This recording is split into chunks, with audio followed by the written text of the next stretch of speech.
May I request Ustad MP Muhammad Yaqub to lead us in the invocation.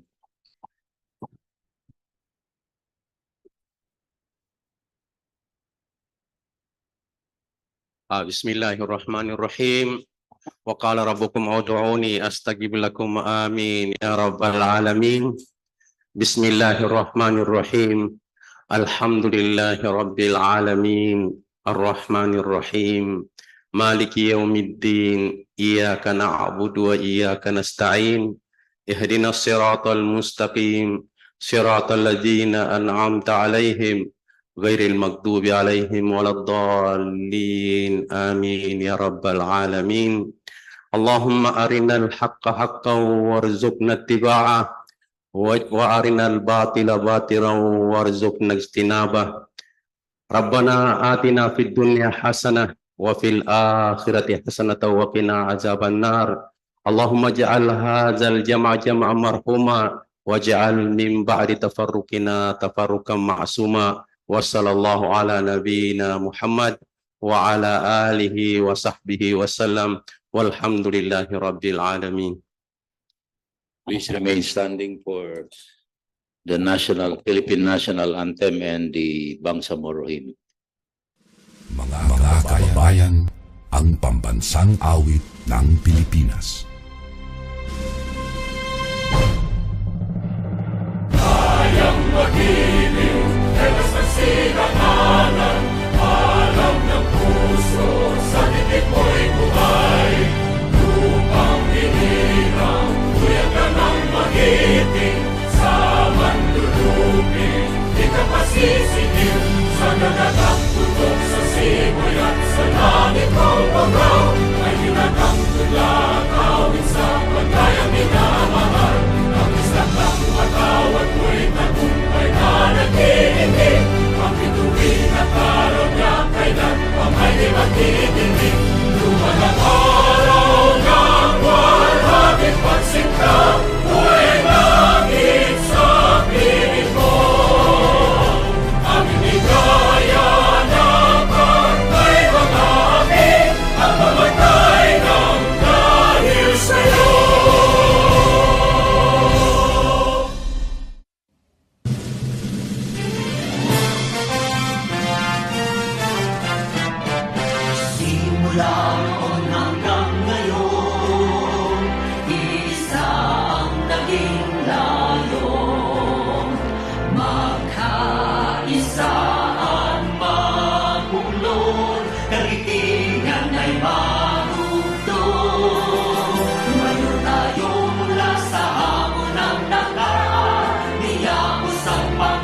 Please be seated.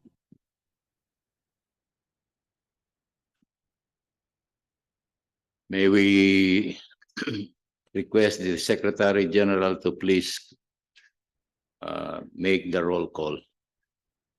Read the roll. Roll call of the honorable members of the BTA Parliament. Abbas Ahmad, Abbas Harun, Abbas Basit, Abu Mujib, Alamia Laisa, Alauden Mosber, Ali Ibrahim, Ali Lanang Jr., Ali Edi, Ambulutto Suharto, Aminuddin Abdulaziz, Ampatuan Baintan, Anayatin Susana, Antaw Muhammad Kelly, Arnado Marian, Asnawi Dan, Babaw Ali Muntaha, Balindong Pangalian, Basman Anna Tarhata, Kandaw Bay Maleha, Dilanggalan Hashimi, Dumama Albas Ya Ilayha, Ibrahim Ahod, Ismail Suharto, Estino Matarun, Gayak Abdawa, Yera Edward, Haji Abdawa Khalid, Hasim Abdawa, Hasan Hatimil, Iqbal Muhagger, Ismail Rasul, Jajuri Raisa, Yakilan Muslimin, Chikiri Al-Bakil, Kahalang Dan Martin, Karon Faisal, Lim John Anthony, Long Benjamin, Long Don Mustafa, Lorena Jose, Makapar Abdawa, Makasalong Marjani, Makatanong Amrosi, Maglangit Tarhata, Malik Hamid, Mantawil Baileng, Mastura Eshak, Matalam Japar Apollo Mikael, Mawalil Abil Bahar, Mendoza Froilin, Mitimbang Michael, Mitimbang Tawakal, Miswari Abdul Karim, Miswari Nur Reda, Mitmog Rasol Jr., Munoz Hussein, Pakasam Obaida, Pak Abdul Wahab, Pangandaman Nabila Margarita, Parcasio Randolph, Piang Ramon Sr., Ramos Jamila, Salingab Said, Salik Ali, Sangki Ali, Sema Omar Yasser, Sema Romeo, Sheikh Said, Silongan Aida, Sidulinding Kadir Jr., Sulaiman Ali, Tago Paisalin, Tan Nabil, Usman Azbar, Utto Basir, Uy Oyod Siti Fahani, Yaqub Muhammad. Bismillahirrahmanirrahim. Assalamualaikum warahmatullahi wabarakatuh. Mr. Speaker, with 43 members of the Parliament physically responded to the call, we therefore certify the presence of quorum in today's session, Mr. Speaker. How many total? 43. 43. 43. Floor leader. Bismillahirrahmanirrahim. Assalamualaikum warahmatullahi wabarakatuh po. Waalaikumsalam. My courtesies to the Honorable Speaker of the BTA Parliament, Attorney Pangalian Balindong, the Presiding Officer, Deputy Speaker, Attorney Nabil Tan, Deputy Speakers, floor leaders, members of the Parliament, Secretariat, our staff, and guests on the gallery, good afternoon. Mr. Speaker, I move that we amend the order of business for today's session to include the following, Mr. Speaker. Proposed Resolution number 458, entitled Resolution Congratulating and amending by Rehana Marahan Lauban for ranking 9th in the October 2023 Fisheries Technologist Licensure Examination, and all Bangsamoro passers for bringing pride and honor to the Bangsamoro people, as well as proposed resolution number 460, entitled Resolution commending Ms. Bayrehan Marahan Lauban for obtaining 9th place with an impressive rating of 84.5% among the 2,124 examinees in the 2023 licensure examination for fisheries professionals or FTLE. Since both proposed resolutions are the same with proposed resolution number 453, which is already in the order of business, Mr. Speaker, I so move. There's a motion to amend the order of business to include those mentioned resolutions. Is there any second? Duly seconded. Is there any objection? Chair hears none. Same is hereby approved.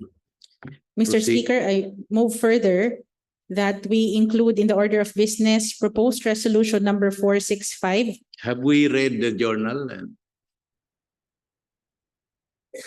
Not We- yet, Mr. Speaker. Amending Yes, first the order of okay. business, Mr. Go Speaker.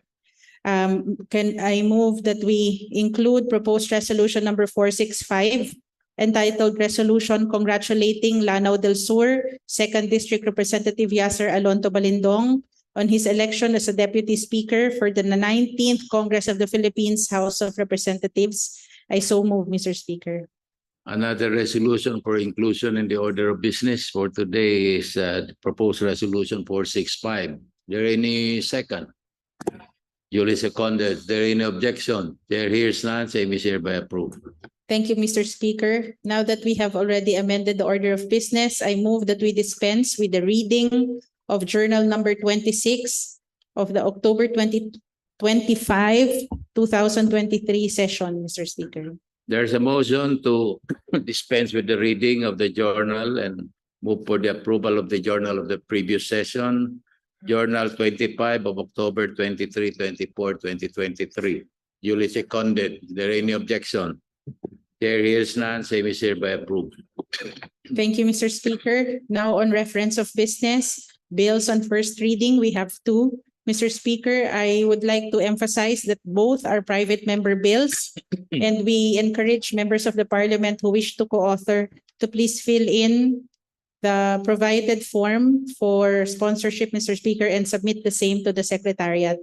Mr. Speaker, may we request the Secretariat to please read BTA Parliament Bill numbers 261 and 263, including their titles, the authors and co-authors, Mr. Speaker. There's a motion to read BTA Parliament Bill number 261 to include the title, the author, and the co-authors. The Secretary General, is there any objection? None. Same is hereby approved. Secretary General is directed to read proposed bill number 261, the title, the author, and the co-authors therein. BTA Parliament Bill number 261 entitled An Act Developing and Promoting the Bangsamoro Tourism, establishing the Bangsamoro Tourism Promotion Board for the purpose and appropriating funds therefore. Authors, members of Parliament, Amil Bahar Mawalil, Hasim Edilanggalan, Hamid Malik, Rasol Mitmug Jr.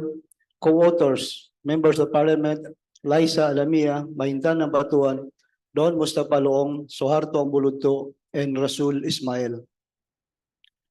BTA Parliament Bill number 263 entitled An Act to Recognize, Protect, and Promote and strengthen the Bangsamoro rights to rural electrification, creating a Bangsamoro Electrification Administration, defining its powers and functions, and appropriating funds therefore and for other purposes.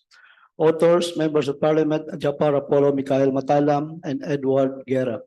Co-authors, members of Parliament, Hatimil Hasan, Tawakal Mitimbang, Siti Pahani, Uy Oyod, Basir Uto, Susana Nayatin, Soharto Ambuludto, Bahintan ng Patuan, Abdul Karim Miswari, Marjani Makasalong, Dain Martin Kahalan, Basit Abbas, Rasul Ismail, Kadel Sinulindig Jr., Tarhata Maglangit, and Dan Asnawi.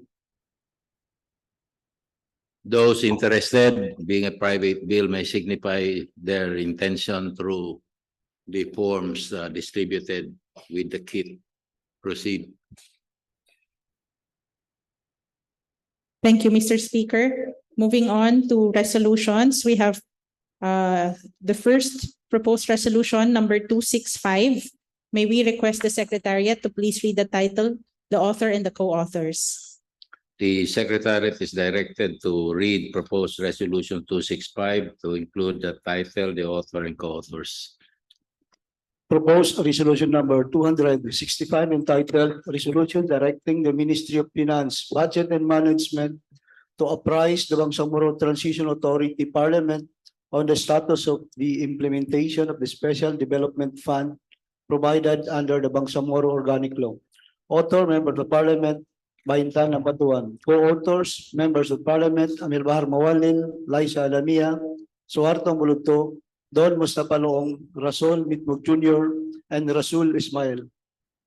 Mr. Speaker, I move that we refer proposed resolution number 265 to the Committee on Finance and Budget and Management. There is a motion to refer the proposed resolution 265 to the Committee on Finance, Budget and Management. Is there any second? Is there any objection? There is none. Same is hereby approved. Proposed resolution 315. Next, Mr. Speaker, is proposed resolution number 315. May we request the Secretariat to please read the title, the author, and the co-authors. The Secretariat is directed to read proposed resolution 315 to include the title, author, and co-authors. Proposed resolution number 315 entitled Resolution Expressing Support for the Immediate Passage of Senate Bill number 857 entitled An Act Reorganizing the Offices of the Commission on Elections and reclassifying the plantilla positions in the agency, seeks to strengthen the field offices of the Commission on Elections. COMELEC. Author, Member of Parliament, Don Mustafa Loong. Co-authors, Members of Parliament, Liza Alamia, Baintan Napatuan, Rasul Mitmug Jr., Amir Bahar Mawalin, Suharto Bulugto, Rasul Ismail, Benjamin Loong, Japar Apollo Michael Matalam, Abdul Karim Miswari, Jose Lorena, Abdulaziz Aminuddin, Jamila Ramos, Japar Adspar Usman, Muhammad Kelly Antaong, A.D. Ali, Tawakal Mitimbang, Mujib Abu, Suhaib Oranon, Basir Utto, Bay Maleha Kandao, and Michael Mitimbang. Mr. Speaker, I move that we refer proposed resolution number 315 both to the Committee on Rules and the Committee on Finance and Budget and Management. There is a motion duly seconded to refer the proposed resolution 315 to the Committee on Rules and the Committee on Finance, Budget and Management. They're duly seconded. Is there any objection? Chair hears none. Same is hereby approved. Next, Mr. Speaker, is proposed resolution number 429. May we request the Secretariat to please read the title, the author, and the co-authors. The Secretariat is directed to read proposed resolution 429. The title, the author, and the co-authors. Proposed resolution number 429 entitled Resolution Urging the Ministry of Social Services and Development to apprise the Bangsamoro Parliament on the status of the orphanages in the Bangsamoro Autonomous Region in Muslim Mindanao. Author, Member of Parliament, Baintan Napatuan. Co-authors, Members of Parliament, Liza Alamia, Amir Bahar Mawalin, Suharto Bulugto, Don Mustafa Loong, Rasul Mitmug Jr., Rasul Ismail, Tawakal Mitimbang, Japar Apollo Michael Matalam, Michael Mitimbang, Siti Pahani Uy Oyon, Khalid Haji Abdawa, and Basir Utto.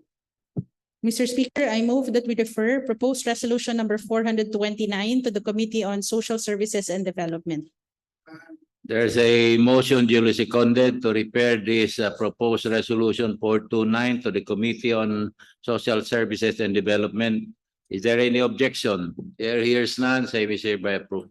Mr. Speaker, before we move on, may we please have the honor of recognizing members from the Westminster Foundation for Democracy who are in the gallery, in the persons of Ms. Adele Posquit, the Head of Political Party Programming, and Ms. Judy Ann Lubiano, Senior Program Coordinator, Mr. Speaker. Welcome to the Parliament.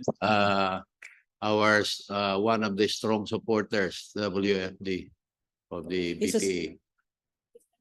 Welcome, ma'am. Thank you. Thank you, Mr. Speaker. Let's move to the next proposed resolution. Proposed resolution number 453. May we also move that this be read with proposed resolution numbers 458 and 460, they being of the same nature, Mr. Speaker. May we request that the Secretariat read proposed resolution numbers 453, 458, 460, their titles, their authors, and co-authors, Mr. Speaker. The Secretariat is directed to read proposed resolution 453, 458, and 460, being of the same nature. So directed. Proposed resolution number 453 entitled Resolution Congratulating and Commending by Rihanna M. Lauban for placing 9th in the October 2023 Fisheries Technology Licensure Examination, FTLE, and all Bangsamoro passers. Authors, Members of Parliament, Canel Sinulinding Jr., Ahmad Abbas, Mosber Aladen, Susana Nayatin, Dan Asnawi, Haseme de Langalen, and Ali Salik. Proposed resolution number 458 entitled Resolution Congratulating and Commending by Rihanna Marahan Lauban for ranking 9th in the October 2023 Fisheries Technologies Licensure Examinations, and all Bangsamoro passers for bringing pride and honor to the Bangsamoro people. Author, Member of Parliament, Jamila Ramos. Co-authors, Members of Parliament, Arhata Maglangit and Dan Martin Kahalan. Proposed resolution number 460 entitled Resolution Commending Miss by Rihanna Marahan Lauban for obtaining 9th place with an impressive rating of 84.50% amongst the 2,124 examinees in the 2023 Licensure Examination for Fisheries Professionals. Author, Member of Parliament, Abdullah Hasim. Co-authors, Members of Parliament, Muhammad Kelly Antao, Abdul Wahab Pak, Tawakal Mitimbang, Suharto Ismail, Ibrahim Ali, and Abdullah Gayak. Mr. Speaker, I move that we consolidate proposed resolution numbers 453, 458, and 460, Mr. Speaker. There's a motion to consolidate proposed resolution 453, 458, and 460. Duly seconded. Is there any objection? Chair hears none, so I hereby approve. I move that we consider or treat the consolidated resolutions as simple resolutions, Mr. Speaker. There's now a motion to consider for deliberation now for these three proposed resolution, and who do we recognize? Yes, a simple resolution, Mr. A simple resolution. Duly seconded. Any objection? Chair hears none, say Mr. Beb.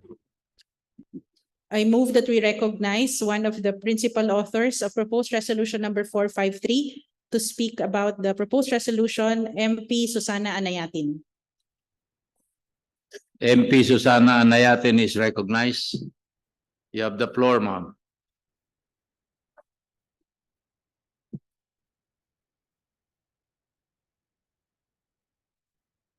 Good afternoon. Assalamualaikum.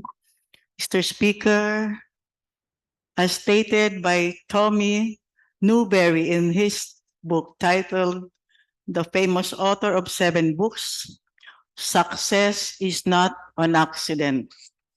Hence, success undeniably involves a lot of sacrifices and effort to achieve one's goal.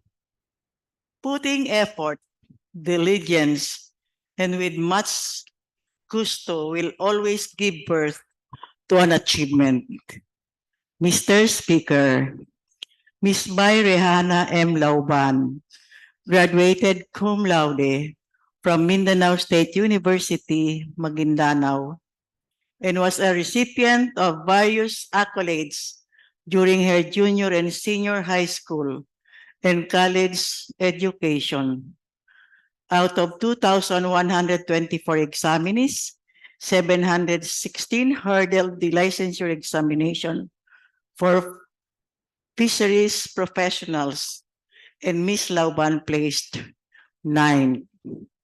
Mr. Speaker, it is crucial to applaud the excellence of our Bangsamoro students, not only to acknowledge their hard work, but also to inspire others to persevere. The resilience demonstrated by Ms. Lauban serves as a testament to the diligence of Bangsamoro students, showcasing their determination to excel in their respective fields. Hence, the adoption of this resolution is hereby earnestly sought. Mr. Speaker, thank you very much.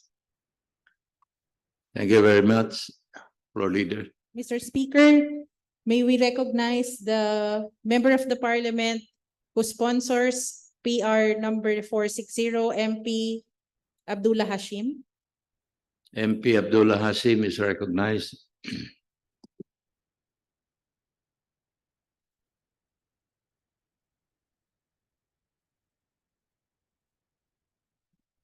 Thank you, Mr. Speaker. Alhamdulillah, wassalatu wassalamu ala rasulillah wa ala alihi wa sahbihi wa man walah. Assalamualaikum warahmatullahi wabarakatuh. Mr. Speaker, this resolution aims to commend and celebrate the remarkable achievement of a truly exceptional individual. It is with great pleasure that we recognize and honor Ms. Bai Rehana Marajan Lauban for her outstanding performance in the 2023 licensure examination for fisheries professionals, where she obtained an impressive rating of 84.50%, securing the 9th place among 2,124 examinees in the entire country. On November 2023, the Professional Regulation Commission announced that out of 2,124, 716 had successfully passed the examination. Ms. Lauban is an alumna of Mindanao State University, Maguindanao, where she completed her undergraduate degree in Bachelor of Science in Fisheries, major in General Fisheries as cum laude, and a Model Student Awardee.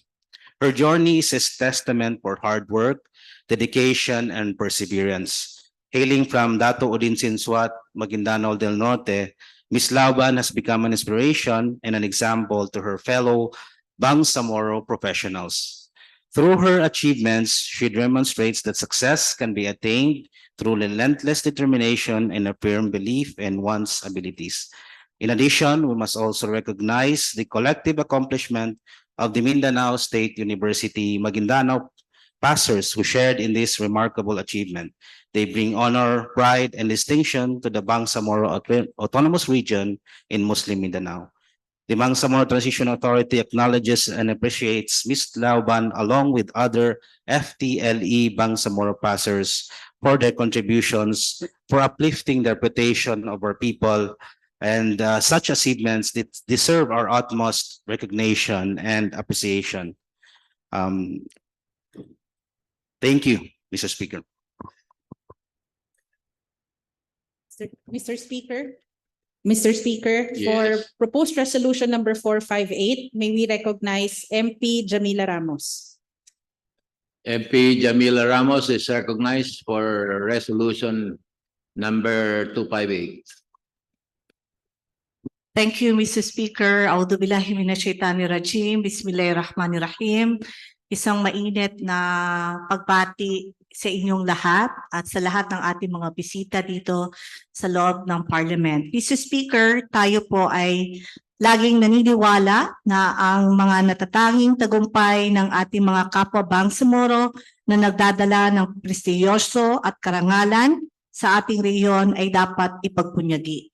Ngayon, ipinapakita natin ang paniniwalang ito sa pamamagitan ng mga resolution na naihain upang iparating ang ating pagbati at pagbibigay pugay kay Ms. Bai Rehana Marajan Lauban para sa kanyang natatanging tagumpay sa pagkamit ng ikasyam na may marka na 84.50% sa nakaraang October 2023 Fisheries Technologies Licensure Examination, kung saan out of 2,124 examinees ay 716 lamang o 33.71% ang pumasa sa pagsusulit.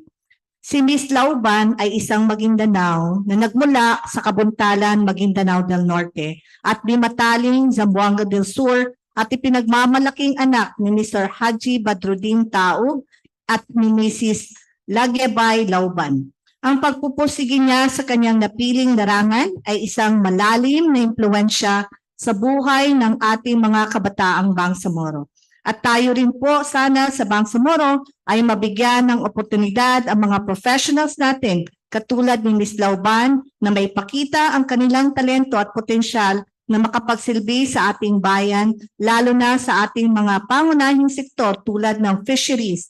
Dahil actually po, Mr. Speaker, currently, ang BARM po ang may pangunahing produksyon ng isda sa buong bansa mula pa noong 2021 at 2022 na may kabuuang produksyon na 5.55 billion metric tons na nag-aambag ng malaking porsyento sa kabuuang pambansang produksyon.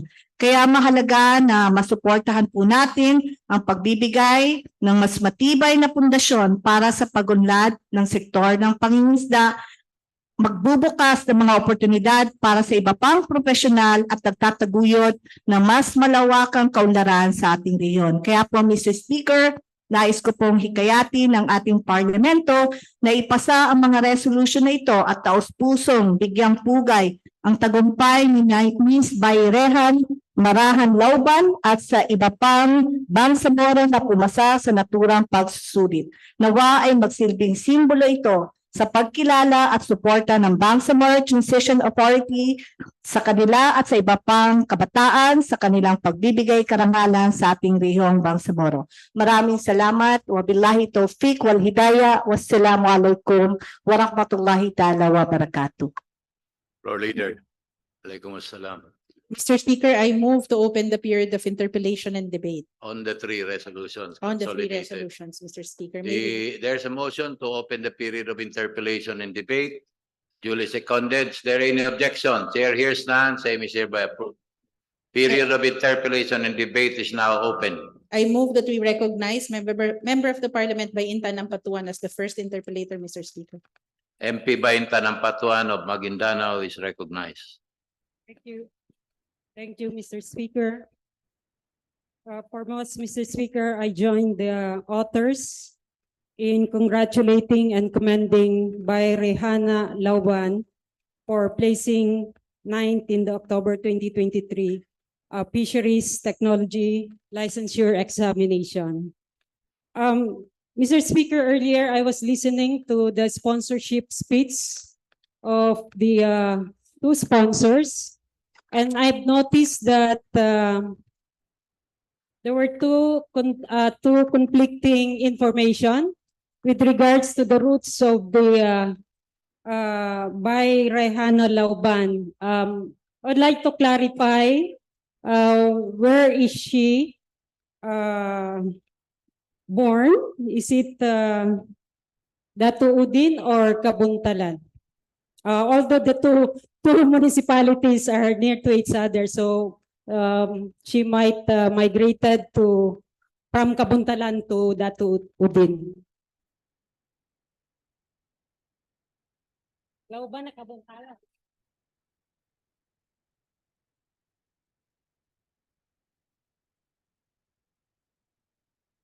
Marami ba nag-reclaim na taga roon siya? I think Yes, Mr. Speaker, yung na-mention ko sa aking speech is based on what my staff have gathered. But mas specific yung information ni MP Ramos. I think perhaps yung sa kanya yung mas accurate. And which is Yes. yes, for the record, saan siya galing? From Kabuntalan, Maguindanao del Norte, and Timataling, Zamboanga del Sur, yung kanyang mother, no? So I stand corrected, Mr. Speaker. Thank you.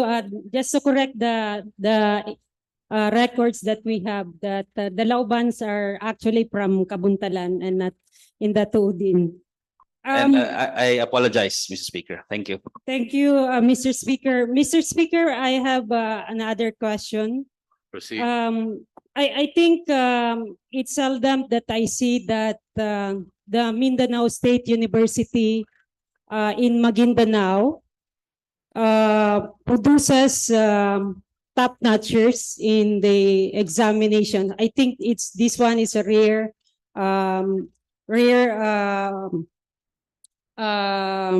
ano to? Rare thing, no, na nangyari sa MSU Maguindanao. Am I right in my assumption, Mr. Speaker?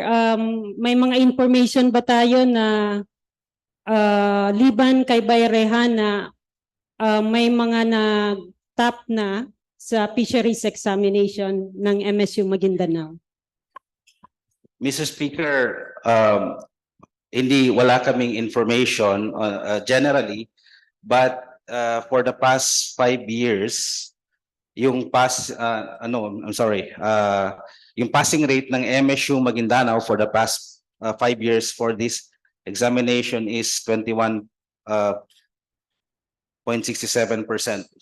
Yeah. So ibig sabihin, medyo tama yung assumption na minsan lang nakakapag-produce, especially yung MSU Maguindanao ng kanyang top-notchers sa board examination. But this one is rare because alam ba natin kung ilang fishery schools meron sa Bangsamoro?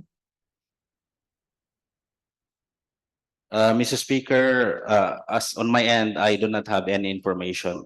I think we have one in Tawi-Tawi, no? Ang specialty niya is on fishery talaga. But in the case of MSU Maguindanao, parang it's just one of the BS courses, no? And with that, Mr. Speaker, I commend, no, and congratulate the university, the Mindanao State University Maguindanao, for producing top 9 in the board examination. Ang huli ko na lang nakatanungan, kasama ba sa research niyo kung nakapagtrabaho na itong si Miss Rehana Lauban? We are not aware, Mr. Speaker. Dahil ang kasunod na tanong ko actually ay dahil nandito yung ating minister ng Ministry of Agriculture, Fishery and Agrarian Reform, baka may maiaalok siya na baka may bakante pa dyan na posisyon, hindi madali makapag-produce ng top-notcher sa fishery, no? Kasi ang katanungan ko kung pwedeng sumagot yung ating minister kung baka may opportunity para dito sa bata. Maraming salamat po. Mr. The Speaker. Minister of Agriculture is recognized. Thank you very much, Mr. Speaker. It is my privilege to join in the appreciation and support the resolution to Ms. Lauban na proud of the Bangsamoro on the sector of fisheries. Right. Actually, kanina ko pa nag-ikot-ikot para tanungin ko yung ating floor leader na anong pwede namin gawin sa ministry. Initially, on behalf of the Ministry of Agriculture Fisheries, we sincerely offer the job for here in the ministry. If she interested to with us, but I try my best to communicate here para i-welcome namin sa Fisheries Ministry of Agriculture, Fisheries and Agrarian Reform. At we try our best to find a position fit to here para lalong ma-appreciate ng mga ating mga passer na talagang ang Bangsamoro government ay nag-effort to hold whoever in that privilege na mararating ng mga anak natin na mga bagong mga professional. Thank you very much, Mr. Speaker. Thank you very much, Minister. Floor Leader. Thank you, Mr. Speaker. May we recognize another principal author, MP Ramos. MP Jam Ramos is recognized. Thank you, Mr. Speaker. Kanina po tanong po tayo kung may impormasyon ba, kung nakapagtrabaho na ba ang si Ms. Lauban. Akin pong kinukumpirma dahil ang aking isa sa mga staff, in the person of Haren Lauban, siya po ang aking videographer, ay pamangkin po niya ito. At kinukumpirma po niya na hanggang ngayon ay wala pa pong trabaho.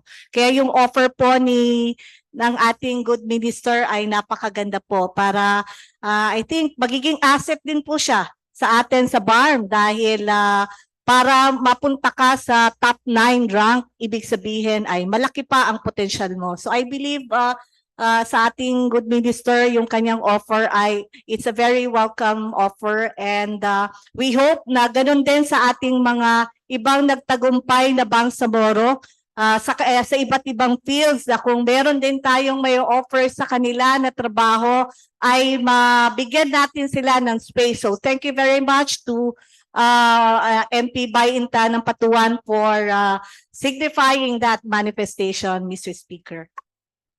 Thank you very much. Floor Leader. The Floor Leader.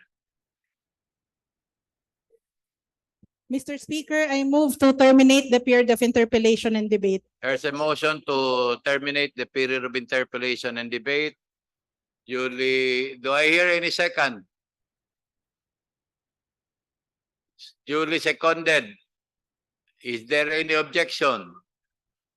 Chair hears none, same is hereby approved.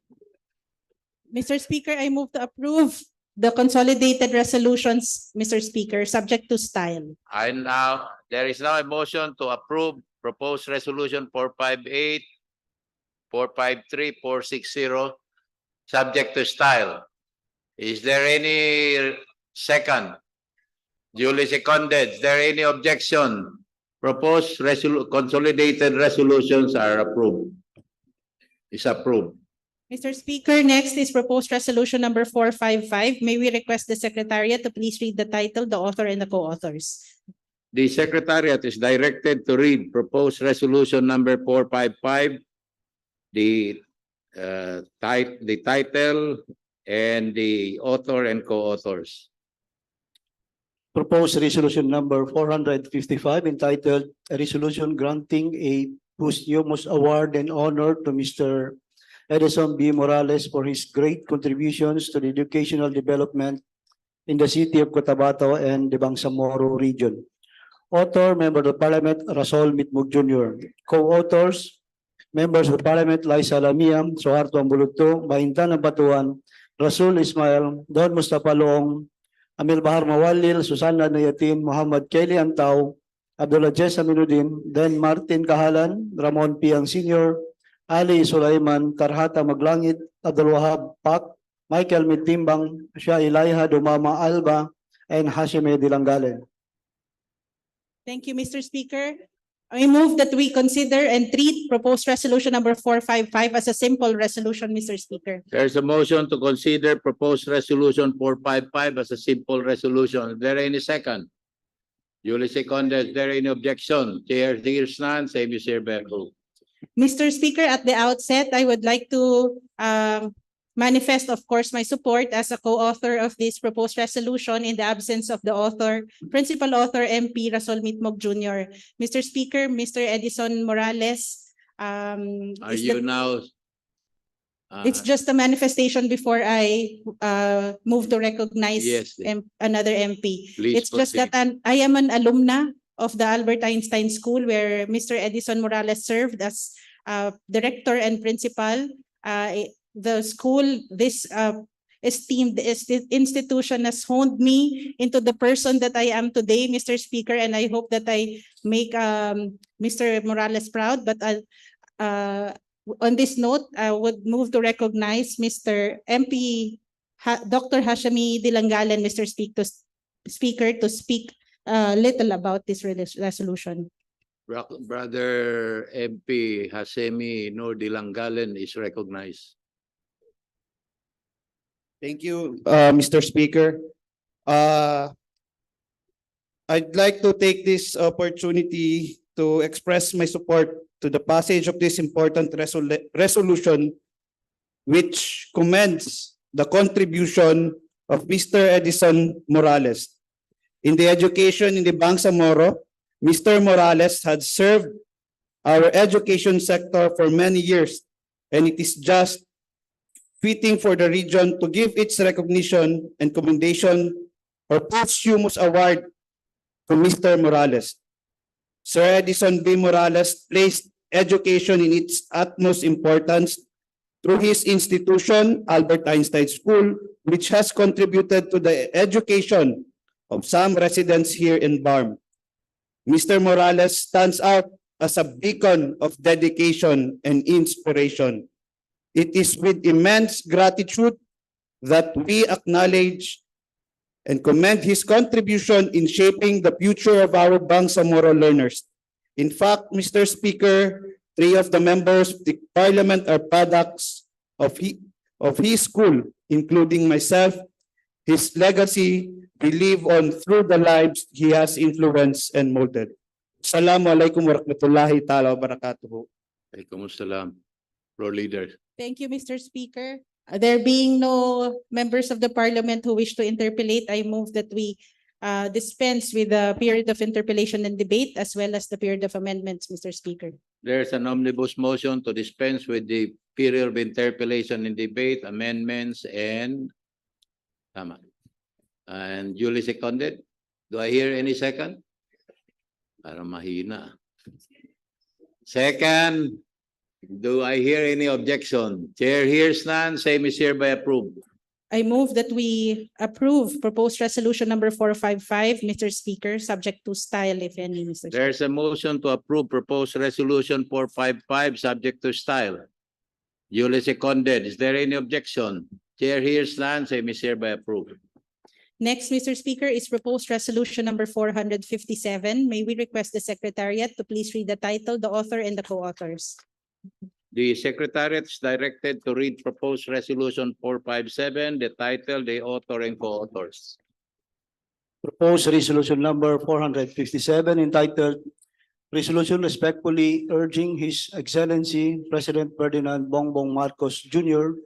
and the leadership of both houses of the Philippine Congress to prioritize the creation of the National Transitional Justice and Reconciliation Commission for the Bangsamoro. Author, Member of Parliament, Mohager Iqbal. Co-authors, Members of Parliament, Sha Ilaiha Dumama Alba, Raisa Jajuri, Anna Tarhata Basman, and Mary Ann Arnado. Mr. Speaker, I move that we treat proposed resolution number 457 as a simple resolution. There's a motion to treat proposed resolution 457 as a simple resolution. Do I hear any second? Duly seconded. Is there any objection? Chair hears none. Same is hereby approved. Mr. Speaker, I move that we recognize the principal author, Member of the Parliament and Minister Mohager Iqbal. My brother Mohager Iqbal, Minister of MBHT, is recognized.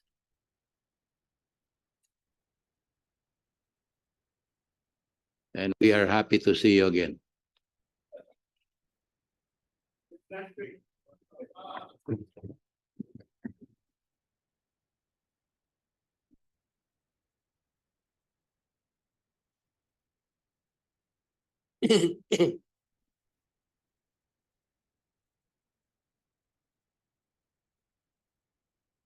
أعوذ بالله من الشيطان الرجيم بسم الله الرحمن الرحيم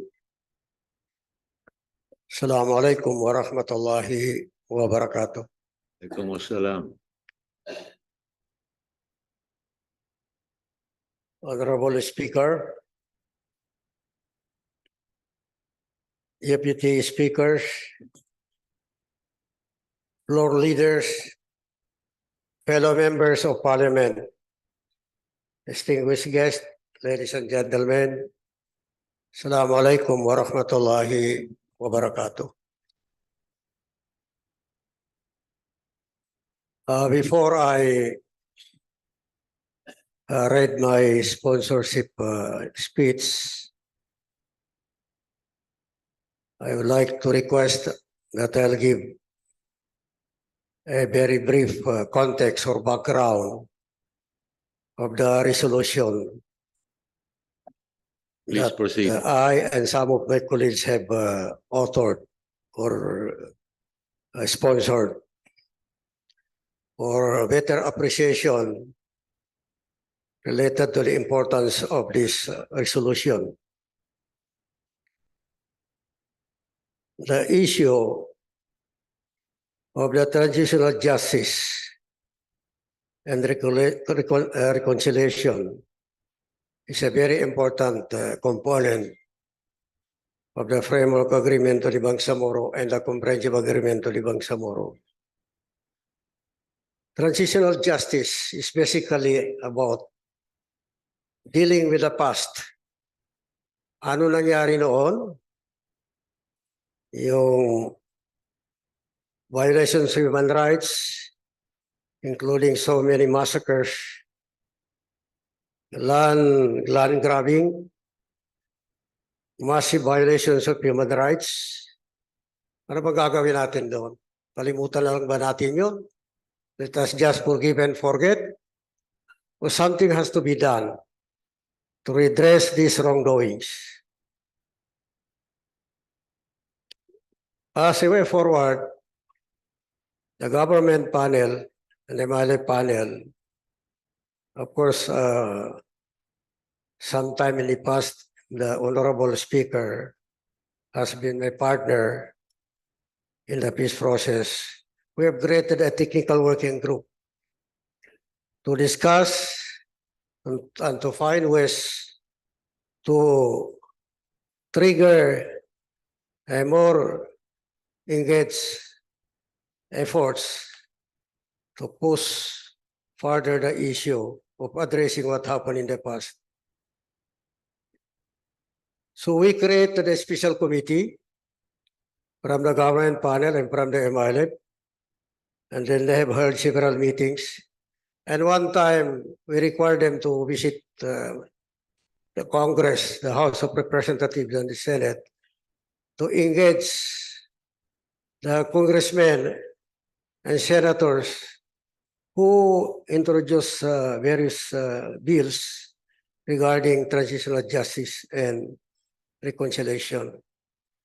In one of their meetings, specifically Congressman Jia Adjong told the group that it would be very important as a factor that could probably push further the enactment of the bill is to sponsor a resolution in Parliament. And they requested that I'll be one of the principal authors. And this is the background, Your Honor, Mr. Speaker. So here is my sponsorship speech. I stand before you today to advocate for a matter of paramount importance in our pursuit of justice, reconciliation, and lasting peace in the Bangsamoro. The issue at hand calls for our collective attention and earnest consideration. A resolution respectfully urging His Excellency President Ferdinand Bongbong Marcos Jr. and the esteemed leadership of the Senate and the House of Representatives to prioritize the enactment of a law that will create and establish the National Transitional Justice and Reconciliation Commission for the Bangsamoro, or NTGRCB. On March 27, 2014, a historic moment unfolded as the government of the Philippines and the Moro Islamic Liberation Front signed the comprehensive agreement on the Bangsamoro. Embedded within this transformative accord was the annex on normalization, where the parties mutually agreed for the establishment of a national body dealing with the past and reconciliation process that requires the enactment of a law to ensure implementation of the Transitional Justice and Reconciliation Commission recommendations and provide for the much-needed funding and resources. For the information of everyone, to take charge of Transitional Justice and Reconciliation, not just in the Bangsamoro, but the entire Mindanao and Sulu, was the constitution of a commission headed by a former ambassador from Switzerland, Madam Mubliker, with membership coming from government and from the IMALEP, to study and draft a proposal or recommendation wherein those recommendations shall be implemented by government and other agencies of government, and including the Moro Islamic Liberation Front. And the recommendations numbered 134, but out of 134 recommendations, 47 are the major recommendations. And on top of this was the creation of a National Transitional Justice and Reconciliation Commission for the Bangsamoro. So the recommendations of the TJRC are elaborated with the intention of opening the path for a joint Bangsamoro and Filipino process of dealing with the past that can address both the root causes of the conflict and their consequences, while building on the extraordinary Bangsamoro and Filipino capacity for resilience. Yet, despite these strides in the CAB implementation, persistent delays and challenges hinder the realization of transitional justice both within and outside the Bangsamoro Autonomous Region in Muslim Mindanao. 7 years have elapsed since the TJRC report was published on March 15, 2016. The TJRC was mandated to propose appropriate mechanisms. First, to address legitimate grievances of the Bangsamoro people. 2, to correct historical injustices. 3, to address human rights violations. 4, to address marginalization through land disposition. Regrettably, neither the recommendations for a Transitional Justice and Reconciliation Program nor the creation of the National Transitional Justice and Reconciliation Commission for the Bangsamoro have come to fruition. This delay, if prolonged, would jeopardize the successful execution of an exit agreement between the national government and the MILF. Several countries have implemented successful transitional justice programs, employing a variety of mechanisms. Here are examples of successful transitional justice programs from different parts of the world. In Chile, following the end of the Pinochet dictatorship, Chile established the National Commission on Truth and Reconciliation in 1990. The commission investigated human rights abuses committed during the military regime, contributing to public acknowledgement and awareness. Although criticized for limitations, it paved the way for subsequent milestones for healing and reconciliation. In Timor-Leste, after gaining independence, they established the Commission for Reception, Truth, and Reconciliation in 2022 to address grave human rights violations during the Indonesian occupation. This cover aimed to promote truth, reconciliation, and community healing. Its recommendations contributed to subsequent trials and reparations for victims. In Colombia, after the armed conflict, the Special Jurisdiction for Peace was established as part of the peace agreement between the government and the Revolutionary Armed Forces of Colombia. The GEP focuses on investigating and prosecuting serious crimes committed during the conflict while offering reduced sentences for truth and reparations. These examples demonstrate the diversity of transitional justice mechanisms, including truth commissions, legal trials, community-based initiatives, and reparations program. The success of these programs often depends on factors such as public participation, political will, and the inclusion of victims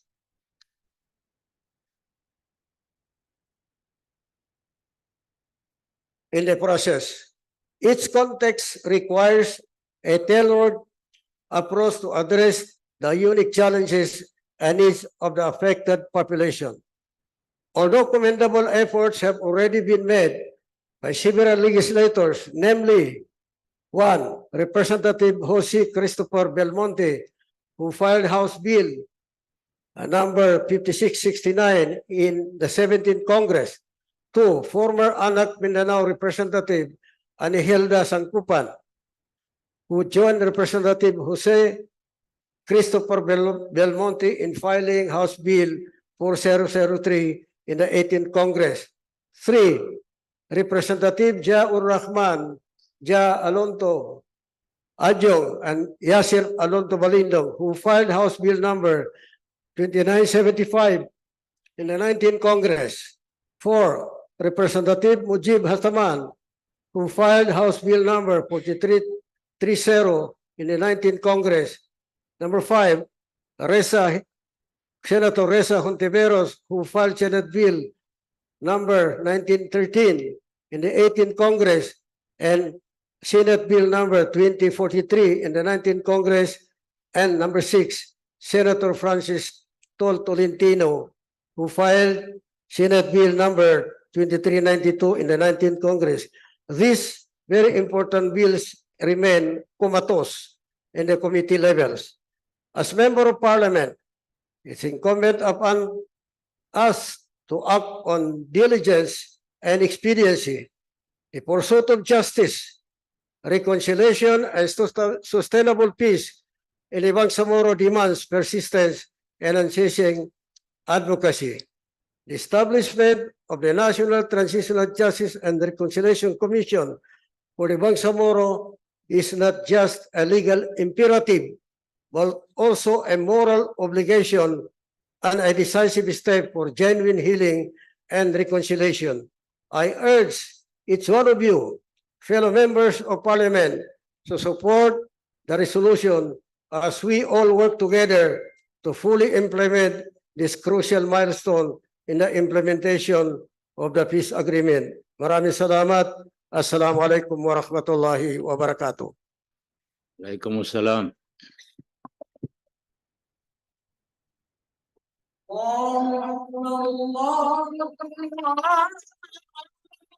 Can we now suspend the session for 15 minutes?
Session resume.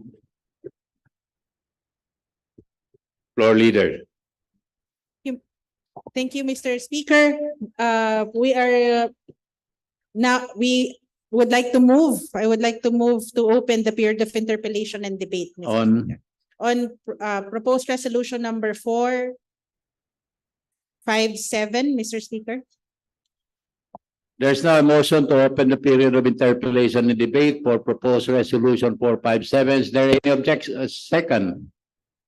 Duly seconded. Is there any objection? Chair hears none. Same is hereby approved. Mr. Speaker, I move to recognize Member of the Parliament, Attorney Randolph Parcasio. Sino? Randolph Parcasio, Bong Parcasio. The honorable gentleman, MP Bong Parcasio, is recognized. Thank you. Assalamualaikum warahmatullahi wabarakatuh. Waalaikumsalam. May the illustrious Minister of Education allow some questions to enlighten us about this resolution. Mr. Speaker. Meron ba? Will the gentleman minister yield to a few clarificatory questions from the gentleman? Please proceed. Thank you. Just recently, in the MNLF peace process, the continuing MNLF peace process, we were urged by the OPA-PRO to discuss about transitional justice. And my response as one of the members of that panel was, we don't really, because it is not part of the MNLF peace process. It was never mentioned. There was no written document about transitional justice. So we said, we want to understand more about it. And I'm glad that this resolution came up. And I will have the opportunity to ask the author of this resolution to tell us what is the summum bonum of this process called transitional justice. Ano po ba talaga ito? Kasi there are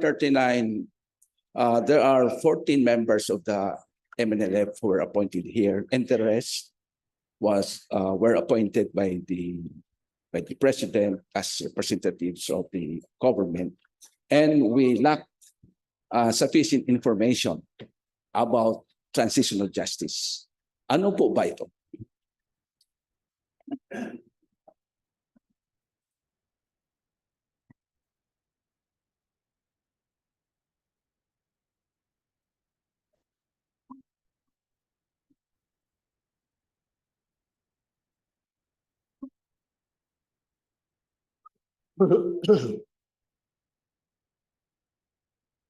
Regarding that question, allow me to put context into the discussion, the nuancing, the background. The government MNLF peace process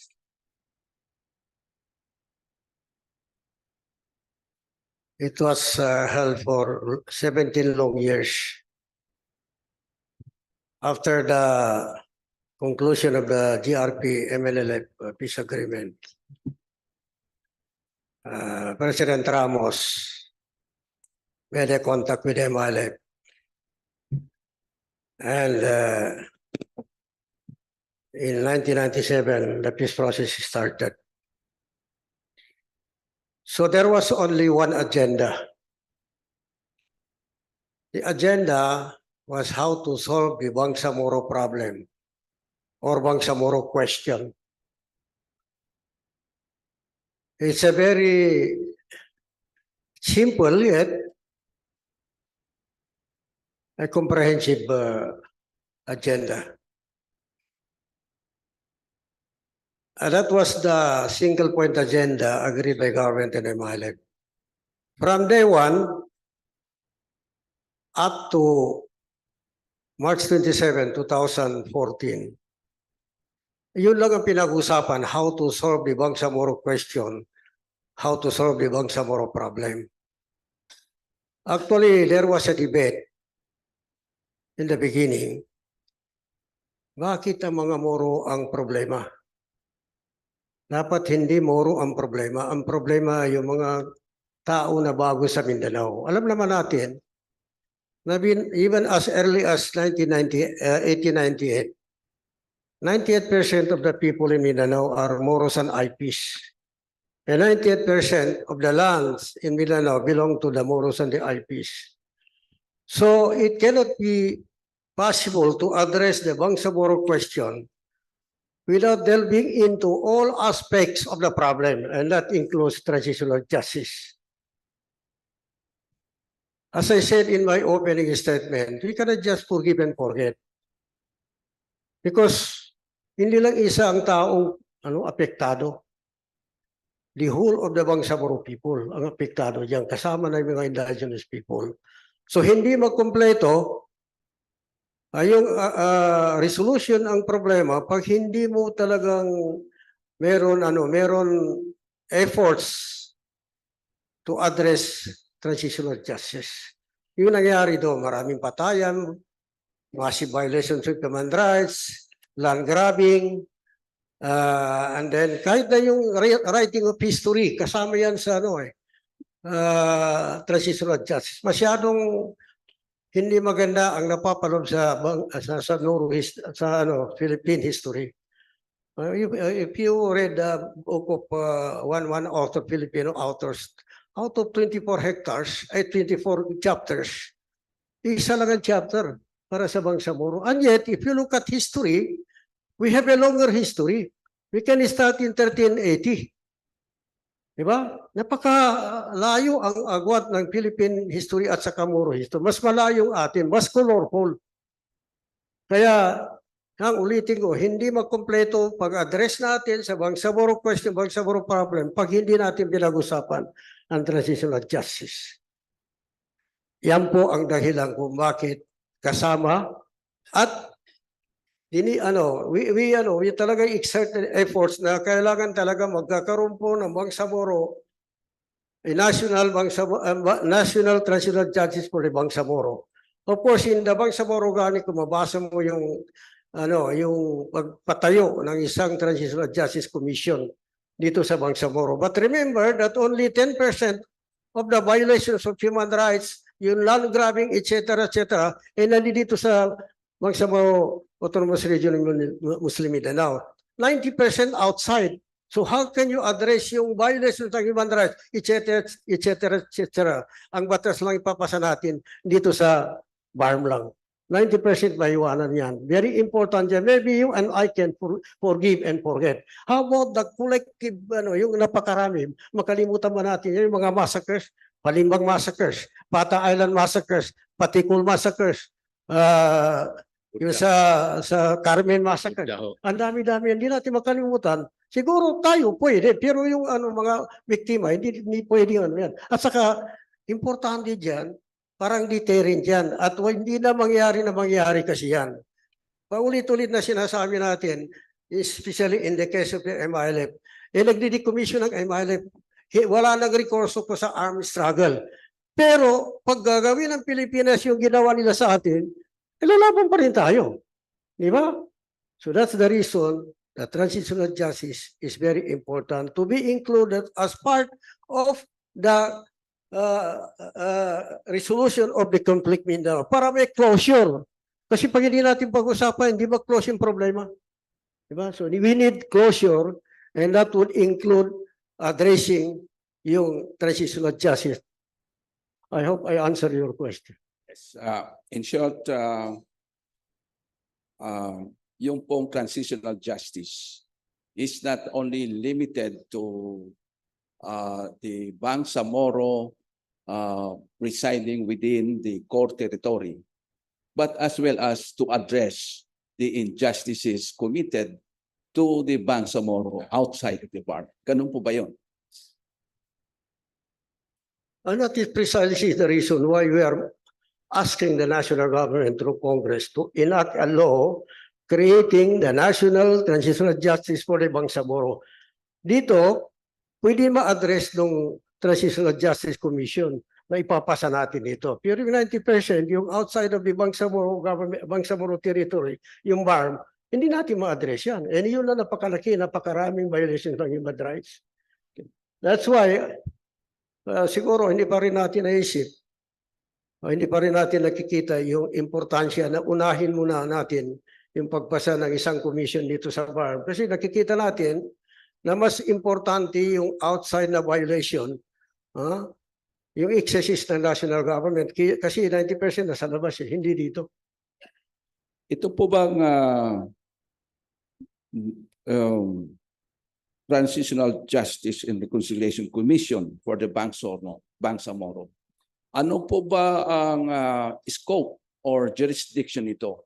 Sakop ba ito ang lahat ng lupain ng Bangsamoro, not only the core territory?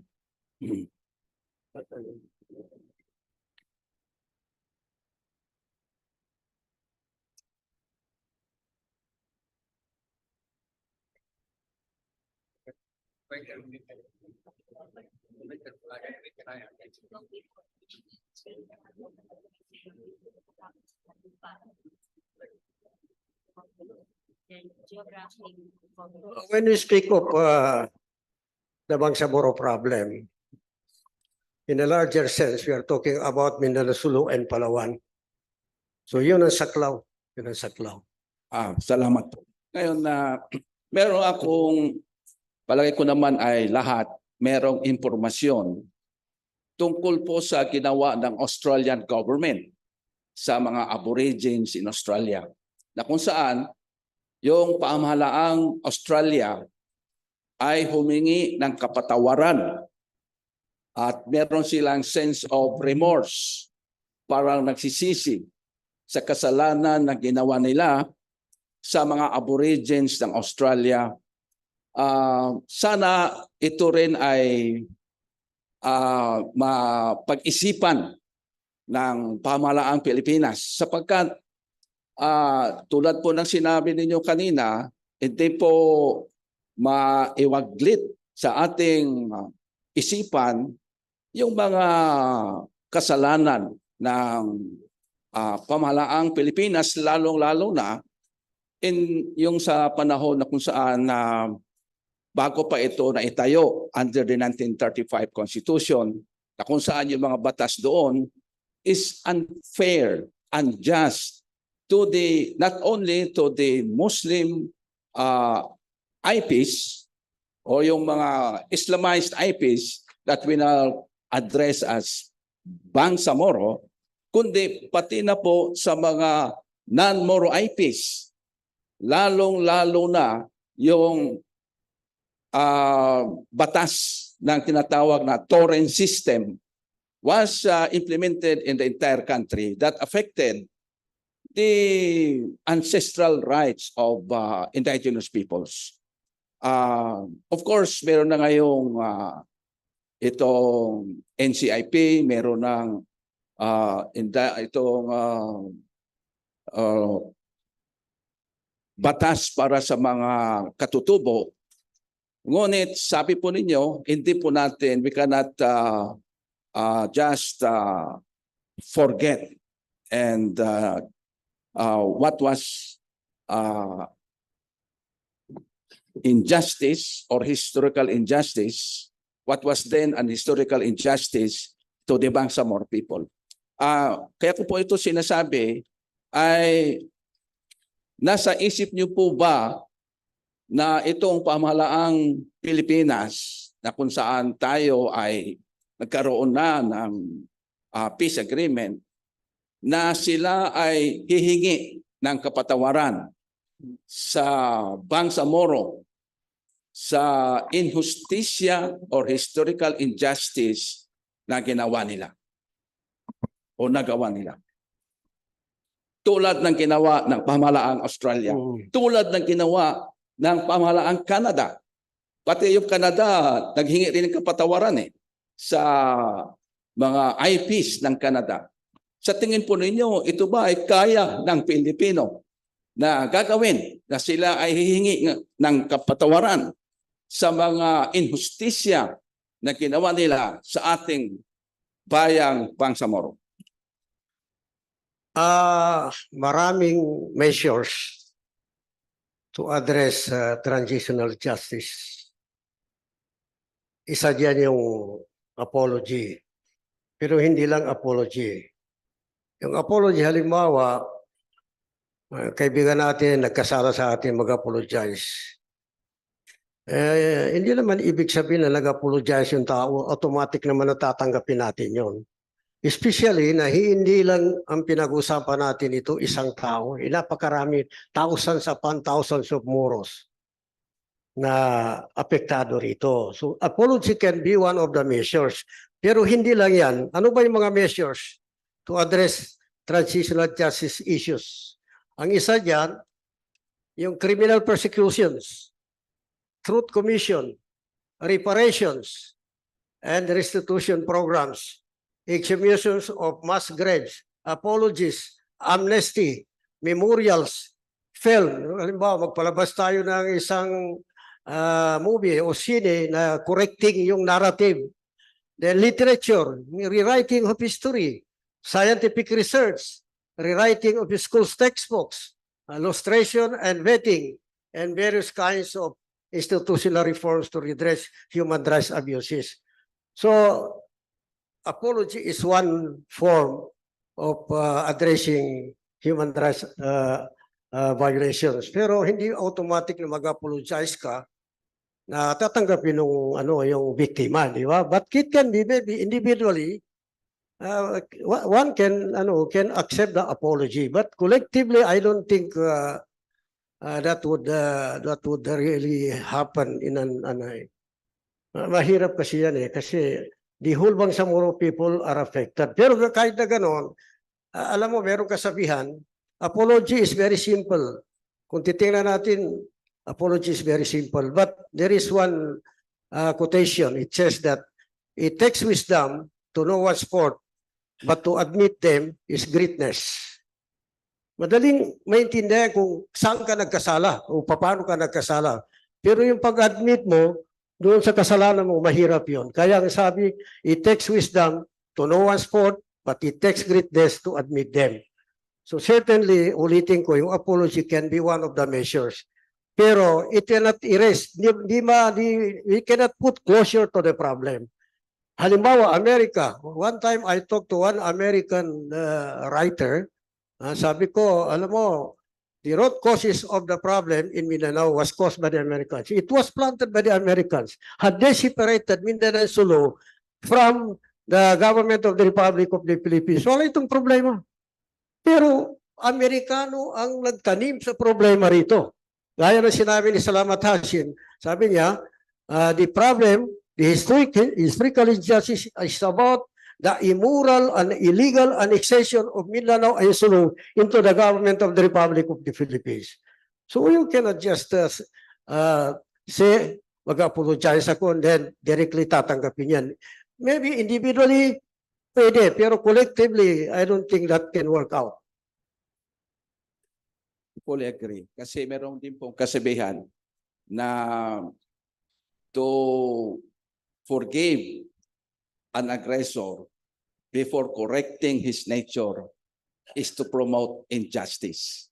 So kailangan, although ngayon ay tanggap na natin na kahit papano because of the peace agreement ng MILF at ng MNLF sa pamahalaan, meron tayong nagawang formula na kung saan ang sambayan ng Moro ay reconciled na sa pamahalaang Pilipinas. Ngunit dito po sa rectifying injustice, historical injustice, sakop po ba dito ang pagbabago ng mga batas national tungkol sa Bangsamoro? Kasi marami rin hanggang ngayon ay marami parang batas na hindi pabor sa Bangsamoro. Sakop po ba yan sa itong tinatawag nating transitional justice? Alam mo, some or many of the excesses were created by passing of laws. Nasa structural violence na yan, di ba? Pag tingnan mo ang batas, especially during the American regime and towards the at the end of the Commonwealth, meron mga batas na pinasa ng legislature sa Manila. Marami yan, no? Pero I can cite only one.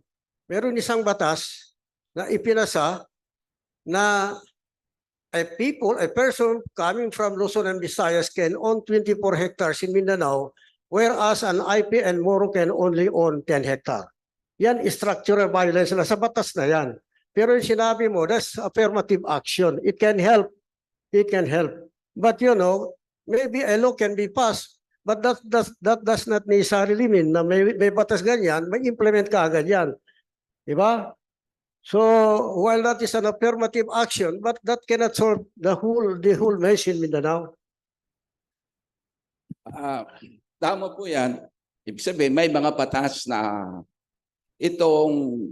that's hampering, sabihin na natin, the exercise of the Bangsamoro, which is of its God-given right to self-determination. Kaya nga, nung si Presidente Marcos ay naggawa ng itong phrase sa Triple Agreement na sinasabi sa Triple Agreement of 1976 na kailangan tayo ay dadaan sa constitutional process. Kung tayo ay gagawa, kung ang pamahalaan ay gagawa ng batas na tatayo o magtatayo ng autonomous government, kailangan ito ay dadaan sa constitutional process. Ibig sabihin, kailangan let us abide by the Constitution. Yung ibig sabihin, hindi maging unconstitutional yung organic act ng autonomous region for the Bangsamoro. Sa tingin po ba ninyo, itong tinatawag na constitutional process ay kasali ba dyan ang pag-aminda ng Constitution upang yung sense and meaning of that phrase constitutional process ay masusunod? Ibig sabihin, pag sinabing constitutional process, kung merong batas on the basis of, the peace agreements signed by the MNLF or the MILF, if there is a law that will be passed, and if it is not allowed because of some constitutional constraints of the 1987 Constitution, kailangan po, in order to, realize justice, historical injustice sa Bangsamoro, yung tinatawag na constitutional process, dapat magkaroon ng amendment sa Constitution. In short, we will do it peacefully through constitutional amendments. What is your from the opinion chair about that? Excuse me, gentlemen. Yung pong before the Honorable Minister Iqbal will answer, for proper context, kailangan malaman mo rin, dalawa po ang constitutional process sinasabi ron. 2 points of views, from the strictly legal context and from the political context. I think what the MNLF stood for is the political context. Yun lang ang isi-share ko sa inyo. So, when the Triple Agreement was signed between the MNLF and the government, we're part of the MNLF. We're part of the MNLF. That was a good agreement. Kaya lang, nung nasingit yung tinatawag natin rider na through constitutional process, everything has been in question mark. Kasi constitutional process, proseso yan ng gobyerno ng Pilipinas. Siguro, that's one of the lessons we learned when we entered into a peace negotiation in the government of the Republic of the Philippines. Actually, right now, to simplify the answer, right now, tatlong tracks ang implementation ng comprehensive agreement ni Bangsamoro. One is the political track, which is about implementing the remaining provisions of the comprehensive agreement ni Bangsamoro, including the ceasefire, including the anti-kidnapping, anti-terrorism, anti-drug trafficking, and then the normalization process. Yan ang tinatawag natin na political track. Yung legal track, yung implementation ng Bangsamoro Organic Law. So yan ang legal track. But let us also remember na while the CAB has been legislated into a law, which we call Bangsamoro Organic Law, but only about 85% of the CAB has been captured by the Bangsamoro Organic Law. So that makes it na tatlo ang tracks. We have the political track, we have the legal track, and we have the constitutional track. Kasi pag tingnan mo yung yung comprehensive agreement, sinasabi doon na yung provisions ng comprehensive agreement o Bangsamoro has to be entrenched in the Constitution. It has to be entrenched through the Constitution. That's the reason why the last act of the Bangsamoro Transition Commission number 2 was to propose an amendment to the Constitution composed of 5. Ang isa diyan, yung policing. Kasi yung police na pinag-usapan natin is a far cry from what has been contained in the Bangsamoro Basic Law drafted by a representative of the government and MILF. Malayo-malayo yan. So that's one proposal for the amendment of the Constitution. Ang pangalawa, yung justice system, yung Sharia. Kasi hanggang ngayon, ang Sharia system, yung justice system natin, under pa rin yan sa Supreme Court. Meron pa 3. Yung pinirmahan po namin sa second BTC. At yan po ay i-assert ng MILF. Hanggat hindi ma-entrench yung lahat ng provision ng comprehensive agreement ng Bangsamoro through amending the Constitution, hindi tapos ang peace process. Maybe it can be assertion only. But definitely we will assert that na hindi na complete yung provision ng comprehensive agreement ng Bangsamoro. Kailangan ang mangyayari na makuha natin autonomy base doon sa comprehensive agreement ng Bangsamoro. Hindi ito base dito sa Bangsamoro Organic Law.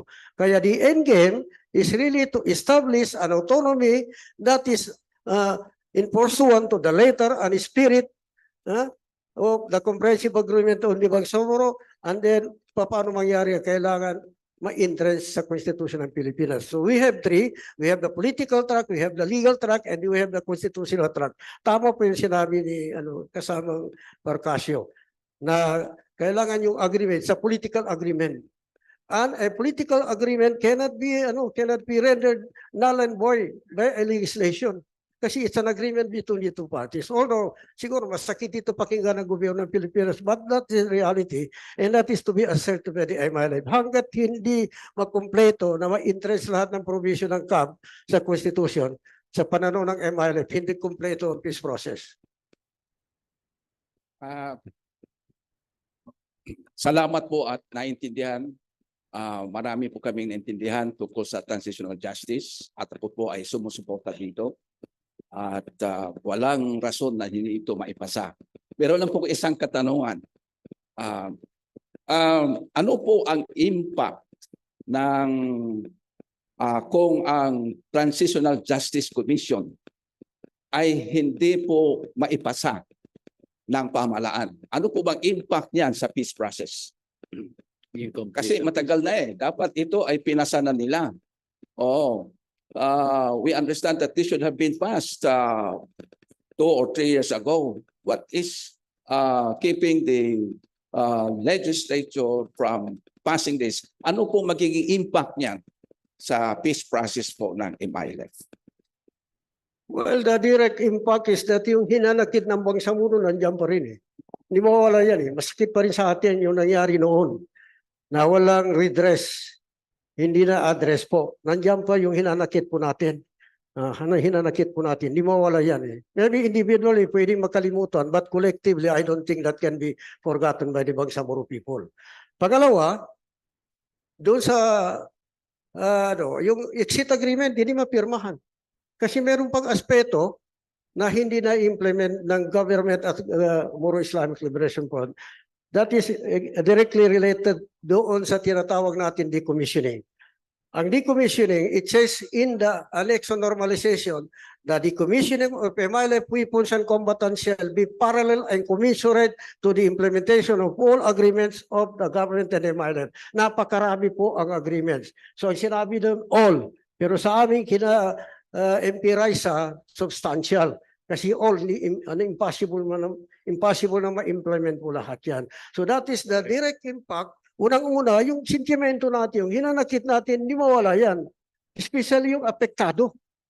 Kasi yung ginawa sa atin, hindi lang individually, collectively, lahat ng Bangsamoro people apektado rito. Di ba?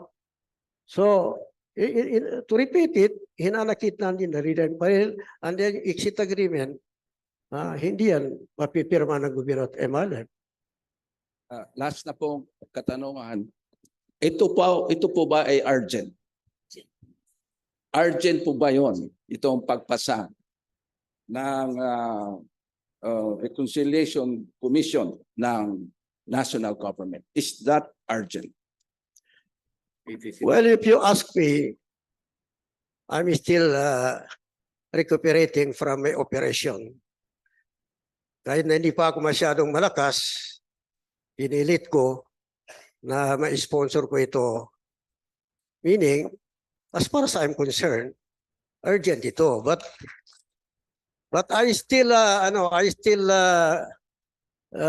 say that the collective wisdom of this august body prevails over my own way of looking at the situation. Thank you, Mr. Speaker. Maraming pong salamat, Minister, MP Wagger Iqbal. Maraming salamat din. From the chair, let me contribute to the discourse. The transitional justice mechanism is called upon to be established. No, but the transitional justice mechanism is part of the normalization track. So it can go even beyond the transition, ang existence niya. Ganon po ang transitional justice ini-envision doon sa normalization according to its timeline. Thank you. Mr. Speaker, I now move to recognize Deputy Speaker Paisalintago to be followed, Mr. Speaker, by Member of the Parliament, Ali Montaha Babaw, Mr. Speaker. Please limit your questioning to the Honorable Minister as he has manifested. Hindi pa siya fully recovered. So, maging considerate tayo. Yes. Ibigay niyo na yung mga isa-dalawang mahirap na question, tama na. Thank you. The Honorable Minister Paisalintago is recognized. Maraming salamat, Mr. Speaker. Medyo nahiya nga ako dahil sabi niya is recuperating from an operation. Anyway, Mr. Speaker, before I make clarification to the proponent of this resolution, I will like to make a statement in which I agree with the statement dahil lang kasabihan ng matatanda, maski gano kaginawa ang buhay mo, pag mayroon pang bagay na mabagabal sa iyong pag-iisip, you are not satisfied fully. And that mabagal sa ating pag-iisip is this transitional justice. Because until now, the transitional justice was not, or the historical justices, injustices were not given to the Bangsamoro people. Let me cite an example para sa kaalaman ng mga ating mga kabataan, Mr. Speaker. Maraming nagtatanong sa akin, bakit binigay ang Bangsamoro Autonomous Region in Muslim Mindanao? Because they did not know the context of what happened several years ago, several decades ago to the Bangsamoro people. Bakit daw tayo, sabi ng mga kasama natin dito sa Pilipinas, na bakit daw tayo binigyan ng black grant? They are asking that because they did not know what happened to the Bangsamoro people in Mindanao. And this is part of educating the people in the Philippines why we are giving the autonomous region, why we are giving a penant or PA or PT black grant because of this historical injustices as mentioned by the proponent. Yung burning, yung pillage, yung arson, yung destroy property, yung killing, human rights violation, and so many others. And above all, the land grabbing of our land in the Bangsamoro area. Mr. Speaker, dapat malaman yan ng ating mga kabataan na sumusunod sa atin, Mr. Speaker, para maintindihan nila bakit binigay sa atin itong Bangsamoro Autonomous Region in Muslim Mindanao. Mr. Speaker, may ask questions to the interpreter of the proponent kasi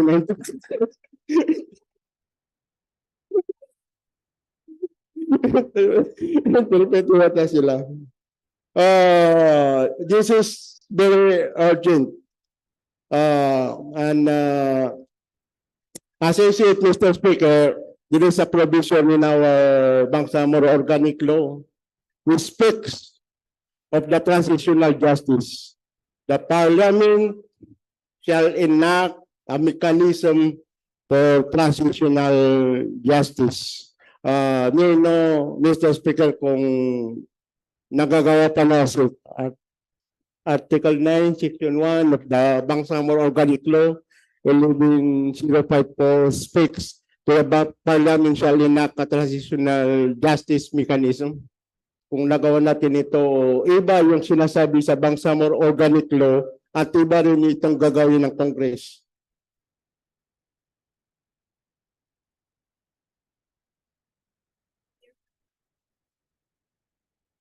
Hindi ba sila magkapareho, Mr. Speaker? Anong tanong? What is the question, Minister?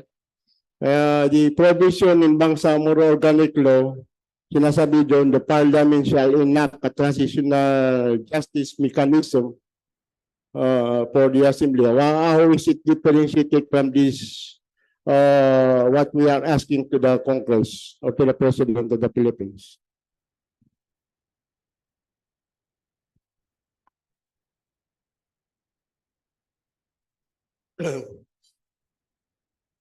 Pwede natin sabihin na magkahawig, not necessarily pareho. Pwede rin natin sabihin na magkaiba. Bakit magkahawig o similar? The answer to that is because yung Bangsamoro Organic Law is more or less a legal rendering of the Comprehensive Agreement to the Bangsamoro. Although, ang pagkagawa ng provision medyo malayo doon sa sinasabi ng Comprehensive Agreement to the Bangsamoro. Pangalawa, yung issue ng transitional justice and reconciliation, batay yun sa ginawa ng isang entity created by government and MILF, which we call the Bangsamoro Transitional Justice and Reconciliation Commission, na gaya na sinabi ko kanina, pinamunuan ng isang former ambassador ng Switzerland at may kasama dito sa Pilipinas saka sa MILF. Sa MILF ay si MP Kokoy Mastura at sa gobyerno ng Pilipinas as member of that commission was Cecilia Jimenez at meron pa silang kasama na alternate members from the MILF and from the so doon yung they were tasked, they were officially tasked by the government and the MILF peace panels to study, promulgate recommendations on the basis of findings na to be presented to the government and MILF through the peace panels. Ayan po inagawa. At marami pong recommendation. 134 more or less, 47 ang pinakamalaki, main recommendations. But on top of that, ay yung National Bangsamoro Transitional Justice and Reconciliation Commission for the Bangsamoro. During the time of President Aquino, gusto namin na kailangan talaga may pasa yung batas na creating that commission.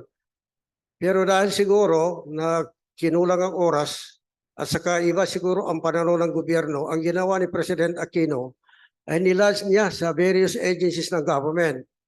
So pag gano'n na ginawa, at yun naman talaga ang ginawa nila, it will lose the steam. Kasi ang daming agencies ng government mag-implement na kanilang programa, mawala. Ang maganda doon na isang commission, isang body or entity, focus lang doon sa doon lang sa issues ng transitional justice. So, yun po ang nilalaman ng findings and recommendations of that commission na presented to the panel.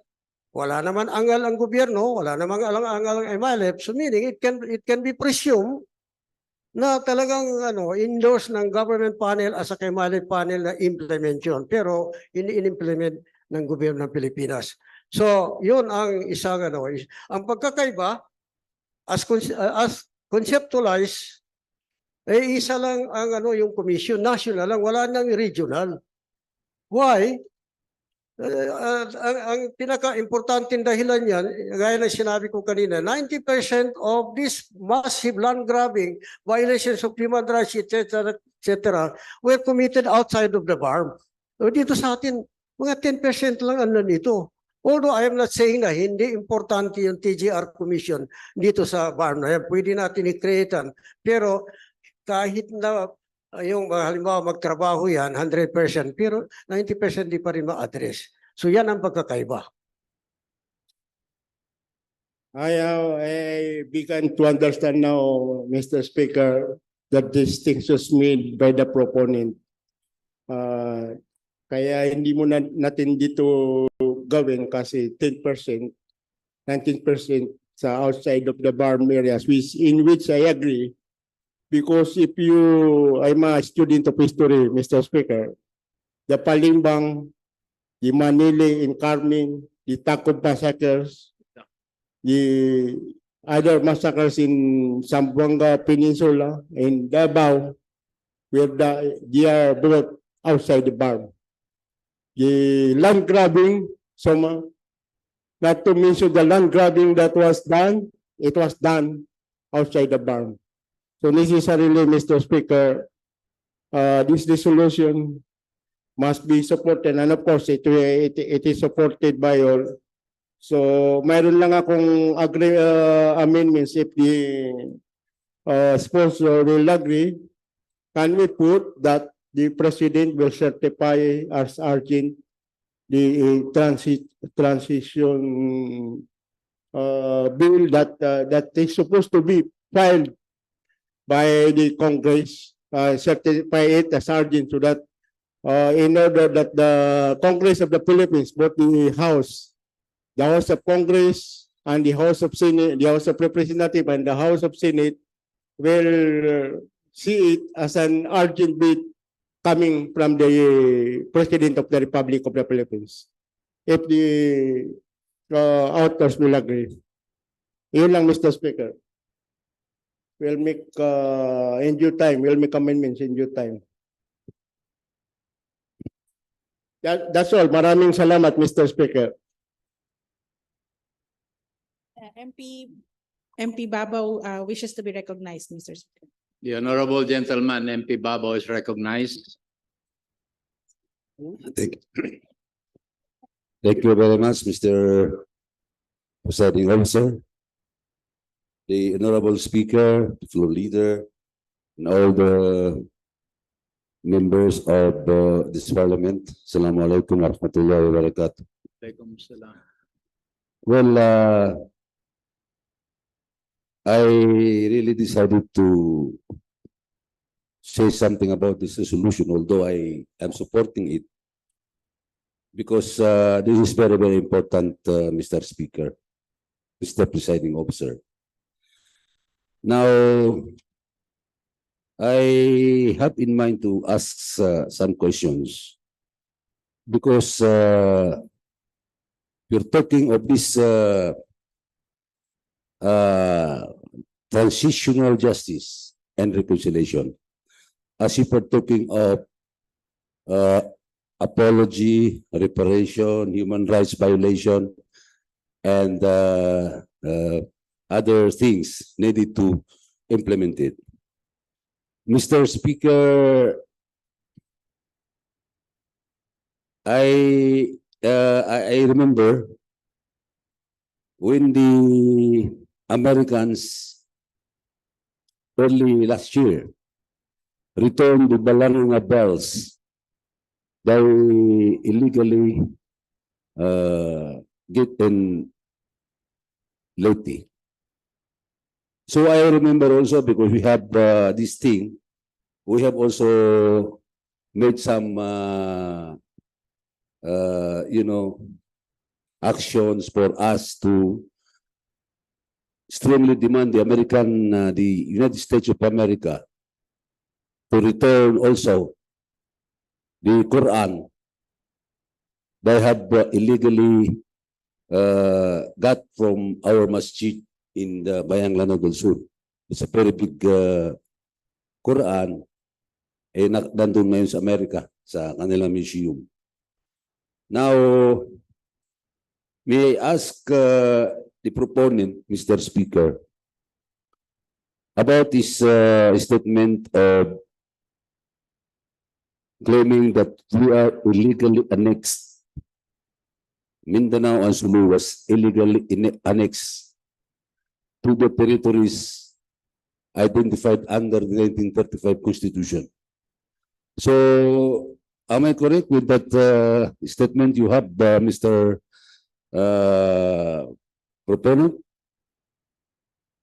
That we were illegally and forcibly annexed to the territories of the Republic of the Philippines. Was it in 1935 or 1898?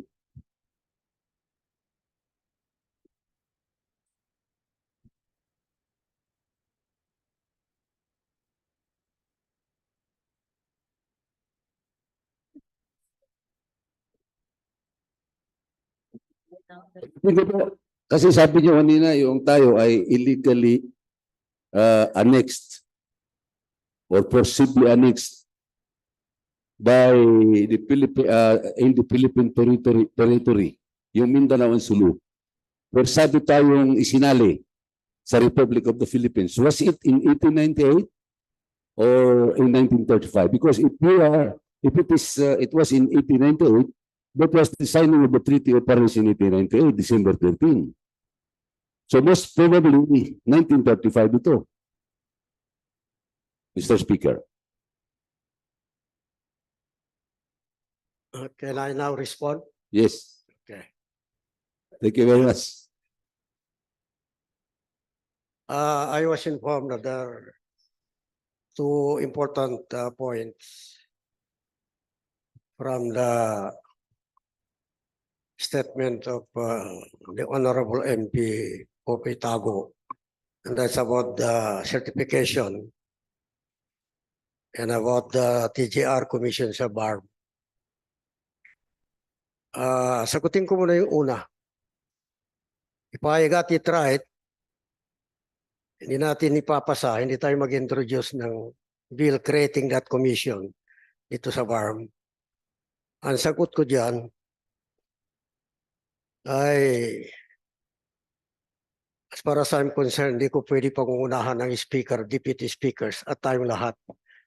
Nakadepende na yan kung ano ang decision natin as to whether to pass a bill creating that commission or not. That is completely under the discretion of this august body. So that's my response to the first question. As to the certification, this is more than welcome na yung pagpasa ng bill na yan ay ma-certify na urgent bill. Pero maraming ano yan, maraming bill sa House, tatlo yata sa Senate. So, ang maganda dyan, merong counterparts bill sa Senate at sa House of Representatives. So, I will totally agree na i-amend natin o yung original resolution na ilagay natin yung certification as urgent. Tungkol doon sa kay MP Halibabaw. Well, sa bayan, I think there is no harm in trying really to urge the government of the United States really to return yung lahat ng kinuha nila dito. Ang dami-dami kasi, if you want to know, yung mga kayamanan natin, especially mga historical artifacts, pumunta ka sa Washington, doon mo makikita. Doon mo makikita. So I think I can be in favor of that. But during the Americans, I talked to 2 Americans sent by USIP. So I told him that, you know, the one responsible for this whole mess in Mindanao was the Americans. Is your apology forthcoming? Is your apology forthcoming? He was blunt in answering me that he said that, well, we can admit that we planted the seed of the problem in Mindanao, but that is a thing that we cannot afford to rectify, neither to make an apology to the Bangsamoro people.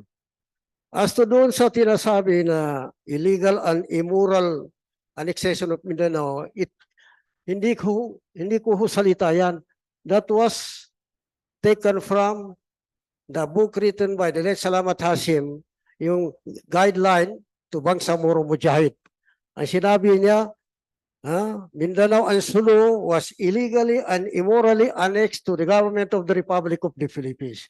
Illegal kasi wala man plebiscite at tinatanong tayo. Immoral kasi alam naman ng Amerika na separate ito. Kung titinan pa natin ang history, tayo pa ang may mga lugar sa Luzon ng Visayas. Kaya sa Luzon ng Visayas, may lugar dito sa Mindanao. So immoral yan, di ba? And that was the reason na yung Luzon ng Visayas governed by a regular government, pero sa Mindanao and Sulu, military ang namumuno rito. Di ba? And that is also precisely the reason why they created the Moro Province. Kasi separate man tayo. Di ba? That's very clear in history. Di ba? So, yun ang sagot doon sa pangalawa. It's not my words, although I subscribe to it, that Mindanao and Sulu was illegally and immorally annexed to the government of the Republic of the Philippines. I subscribe to that. But this is not my original statement. It was the statement of the late Salamat Hashim. Mr. Speaker, actually, that is not only the statement of the late Chairman Salamat, but actually that is the belief of every revolutionary group that we were illegally and forcibly annexed to the territories of the Republic of the Philippines. But kasabihan lang po yun kasi ngayon tinanggap na natin. May mga mayor na tayo, may mga barangay chairman na tayo, governor, congressman, every positions meron tayo. So ano na yun hindi na yun ang pinag-uusapan. Ang tanong ko lang po, in case po, assuming for the sake of argument, that this national legal measure is not passed by Congress, do you have plans also that we, instead of, I fully agree with the Deputy Speaker Tago, dapat ito, kung in case they will not pass this law, creating this commission, maybe we can also initiate the good author, the proponent, we will support you in initiating to file a bill creating this office in BARM. Dahil po, pag mayroon tayong ganyan,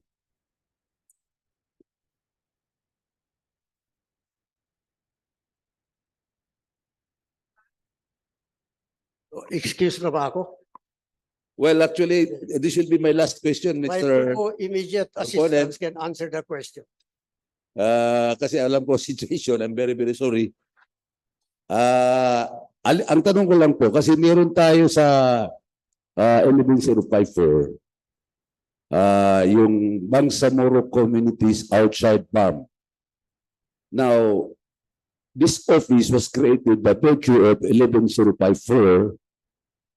Nationwide, we can provide the services to all Moro living outside farm. Now, so, yun nga lang po, sana po, kung hindi ito ma-approve, I would like to strongly propose to the proponent that he initiated another bill for the Bangsamoro to enact this parliament. Maraming salamat at naintindihan ko po yung kalagayan na ating mahal na minister. At marami sana ako tatanong, but I was prepared upon the request of the beautiful ladies of the parliament na hanggang dito na lang po. Maraming salamat po. Thank you very much. Meron pa tayo ibang resolutions to take up. Or isa? One question? Konting question daw. Okay. The last interpolator would be MP Noreda Miswari. Mr. Speaker, may we recognize MP Miswari? The Honorable MP Noreda Miswari is recognized. Assalamualaikum warahmatullahi wabarakatuh. Thank you, Mr. Speaker, and all the MPs here. First of all, I'd like to express my appreciation sa ating leaders, kay sa ating mahal na minister, si Bapa, for his dedication.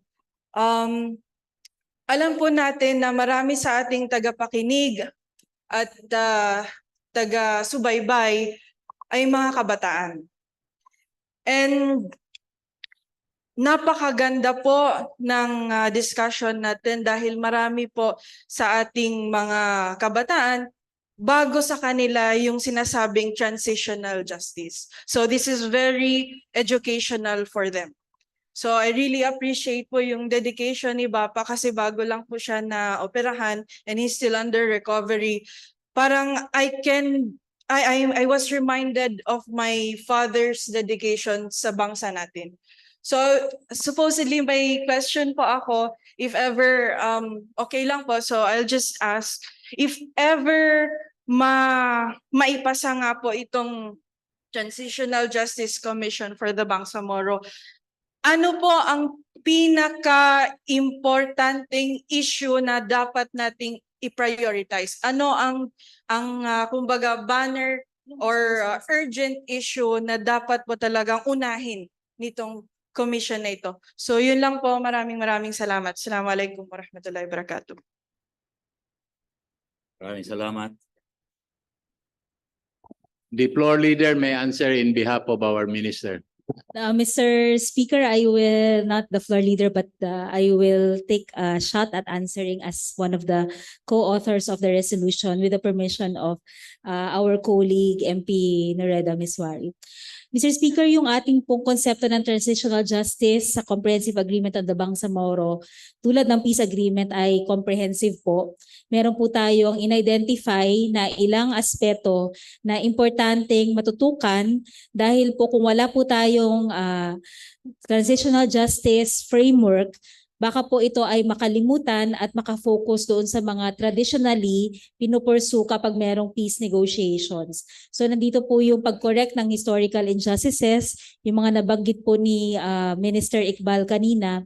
At pag sinabi po natin ano yung isang unang dapat matutukan bilang mga preliminary steps po, at ginawa rin po ito ng TJRC bago po nila ma-complete ang kanilang report, ay nag-conduct ng isang comprehensive o malawakang listening session. Kasi po kung atin pong mapapansin, tulad ng sinabi ni Minister Iqbal, ang history po ng Pilipinas excludes yung kasaysayan nating mga Bangsamoro. So yung pong alam natin tungkol sa nangyari sa Mindanao, hanggang most of the time, hanggang dito lang po nalalaman yun. Isang malaking step forward doon sa ating aspiration for the recognition of our rightful place in the Philippine society, yung pag-recognize ng katotohanan ng ating kasaysayan. So isa po ito sa mga malalaking leaps forward for the attainment of transitional justice in the Bangsamoro kung atin po yung makamit gamit ang prosesong ito. Yun lang po, Mr. Speaker. I agree po sa sinabi at sa sagot po ng ating Deputy Floor Leader. Maraming salamat. Jazakumullahu khair. Mr. Speaker, I now move to terminate the period of interpellation and debate. There is now a motion to terminate the period of interpellation and debate duly seconded. Is there any objection? Chair hears none. Same is hereby approved. Mr. Speaker, I move to open the period of amendment. Deputy Speaker Tago has an amendment, and if you would allow, Mr. Speaker, I will show it. There is a motion to open the period of amendments now. Is there any second? Duly seconded. Is there any objection? Chair hears none. Same is hereby approved. Period of amendments now open. On behalf of the Deputy Speaker, Mr. Speaker, Deputy Speaker Tago, the proposed amendment is at the dispositive portion resolved as it is hereby resolved by the Bangsamoro Transition Authority Parliament to respectfully urge the leadership of both houses of the Philippine Congress to prioritize the creation of the National Transitional Justice and Reconciliation Commission for the Bangsamoro and for His Excellency President Ferdinand Bongbong Marcos Jr. to certify the bill as urgent, Mr. Speaker. Mr. Speaker, on behalf of the authors, we accept the proposed amendment. Proposed amendments is accepted. Will there be a change in the title of the resolution? The same will be reflected in the title, Mr. Speaker. Resolution respectfully urging the leadership of both houses of Philippine Congress to prioritize the creation of the National Transitional Justice and Reconciliation Commission for the Bangsamoro and for His Excellency President Ferdinand Bongbong Marcos Jr. to certify the bill as urgent. Proponent, the sponsor? Likewise accepted, Mr. Speaker. Accepted. Any more? Yes, Mr. Speaker, may we recognize Deputy Speaker Hatimil Hassan. The Honorable Deputy Speaker Hatimil Hassan is recognized. Thank you, Mr. Speaker. My amendment, Mr. Speaker, that sa last paragraph, last whereas sa page 1. Last whereas sa page 1, whereas the TJRC presented its report on March 15, 2016 in Cotabato City and on March 16, 2016 in Manila, containing a list of recommendations directed towards a national healing process from the decades-long armed conflict in Mindanao. Now, Mr. Speaker, ang original agreement, ang 1976 Triple Agreement, calls for the establishment of autonomous region in South Philippines, not in Muslim Mindanao. It was only the 1987 Constitution that called for the establishment of autonomous region in Muslim Mindanao. The Triple Agreement should have been established in South Philippines. And besides, Mr. Speaker, that Palawan now, it seems that they take it as part of Luzon. Ang ibig sabihin sa South na po, sa North na, hindi na sa South. So therefore, my proposed amendment, Mr. Speaker, pagkatapos ng Mindanao, including Palawan, including Palawan.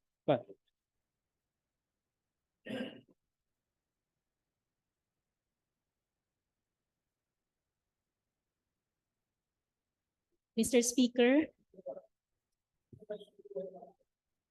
Mr. Speaker, in the languaging of the TJRC report, the phrase used is Mindanao and Sulu Archipelago. So, Mr. Speaker, the counter proposal is to stick to the language of the Mindanao, Sulu, and Sulu Archipelago. Mindanao and Sulu Archipelago. Anyway, Mr. Speaker, historically, Palawan is included in the Sultanate of Sulu. Gra- 1 minute suspension.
further counter proposal, abandoning the previous one.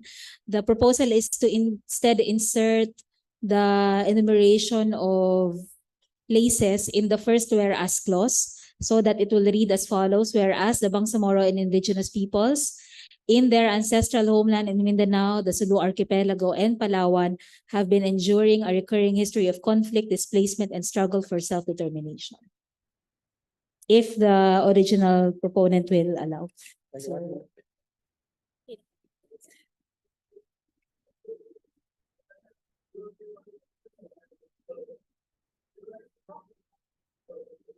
Proponent, what is the response of the proponent of the amendments? There is a counter proposal.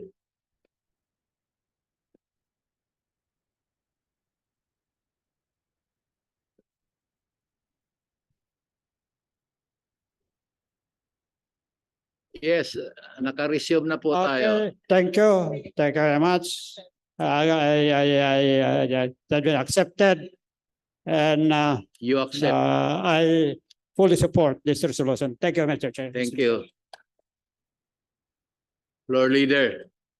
With this, Mr. Speaker, we also have one more amendment courtesy of Member of the Parliament Jet Lim to change both houses of Congress to both chambers of Congress, Mr. Speaker. Sabi ko nung chamber.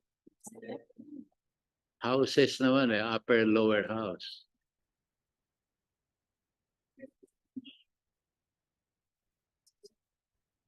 Okay lang ba sa yung sabihin na lang talaga na Senate? Houses na lang. Withdrawn. Propose amendments. Mr. Speaker, as a counter proposal, may we instead specify resolution respectfully urging the leadership of the Senate of the Philippines and the House of Representatives of the Philippines to prioritize the creation and so forth. Better. Alam mo magsabi. You accept the counter. Bismillah, this representation accepts the counter proposal. Shukran. Thank you, brother. Ganda ng shirt mo. Thank you, Mr. Speaker. With this, I move that we approve proposed resolution number 457 subject as amended and subject to style, Mr. Speaker. There's a motion to approve proposed resolution 457 subject to style. Is there any objection? Chair hears none. The proposed resolution 457 is approved. Mr. Speaker, in the interest of time, we will, I move that we defer consideration of proposed resolution number 464 and 465, Mr. Speaker. 464 and proposed resolution 464 and 465. There's a motion to defer consideration of those two resolutions. There any second? Duly seconded. Is there any objection? Chair hears none. Same is hereby approved. Mr. Speaker, on this note, I beg the indulgence of the body to allow Member of the Parliament, Romeo Sema, to please deliver his privileged speech that was not delivered last Thursday, Mr. Speaker. He promises that it will be short, Mr. Speaker. You have 3 minutes to deliver your privilege speech. MP Romy Sema is recognized. Please make it short.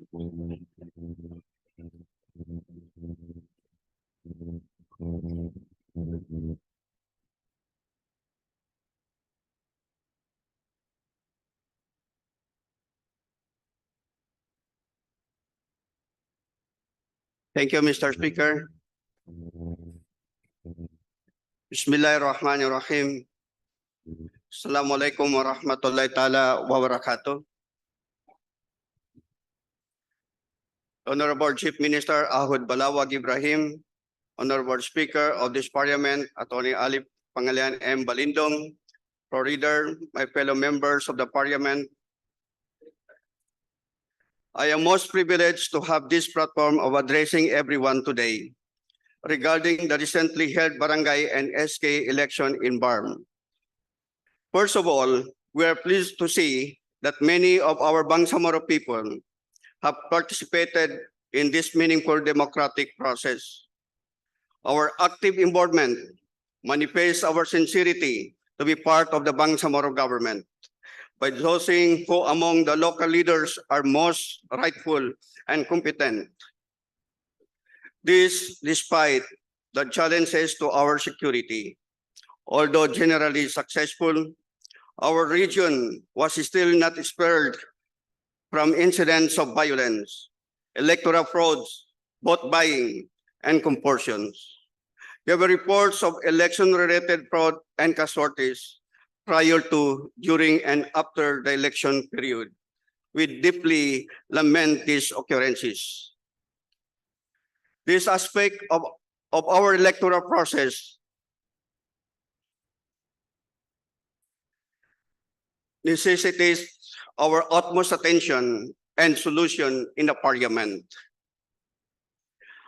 I have in mind and strongly propose, for instance, the conduct of massive voters' education and mechanisms in the strict enforcement of election-related laws and regulations. By now, we should tackle another important responsibility, the shared commitment to work together for the betterment of our barangay. Regardless of the result of the elections, whether our preferred candidates emerge victorious or not, the more closer task, apart from casting our vote, is to unite and reunite and keep our value of moral governance in check. To those who have been elected, my heartfelt congratulations. You have been entrusted with an important responsibility. It is with hope that you will carry out your duties with diligence, integrity, and moral convictions. Following the passage of the Bangsamoro Local Governance Code and the implementations of the Mandanas ruling in local governments, we are a new addition to our conduct of governance in the barangay level. It is more localized and more empowering to the barangay, meaning many of the functions that were previously lodged to the agencies will be cascaded to the barangay level, and some functions that were not implemented will be activated. Nonetheless, the Parliament is looking forward to your genuine dedication to serving the needs of our barangays. The implementations of the Bangsamoro Local Governance Code to empower the barangays is only one among the raging concerns that we have to address, from basic infrastructures to social issues. All of these required our collective attention and action. For those who were not elected, please know that your desire to help and your commitment to our community do not go unnoticed. Your ideas and perspectives are still valuable. I encourage you to continue actively participating in local governance dialogue. Your role in holding elected officials accountable and contributing to the decision-making process remains crucial. As we move forward with a new set of barangay officials, I hope that we strip ourselves from political colors and open our hearts to collaborations. My message likewise applies to my fellow members in the Parliament. I hope that we welcome the new set of barangay officials, even if they belong to other political groups. We should make sure to provide the barangay officials with assistance that they need from the Bangsamoro government.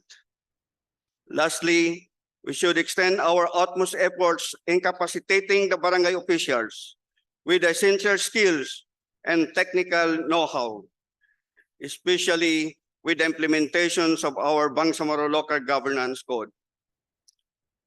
Our support is all with the Ministry of Interior and Local Government in guiding our barangays, and as well as the other ministries and agencies.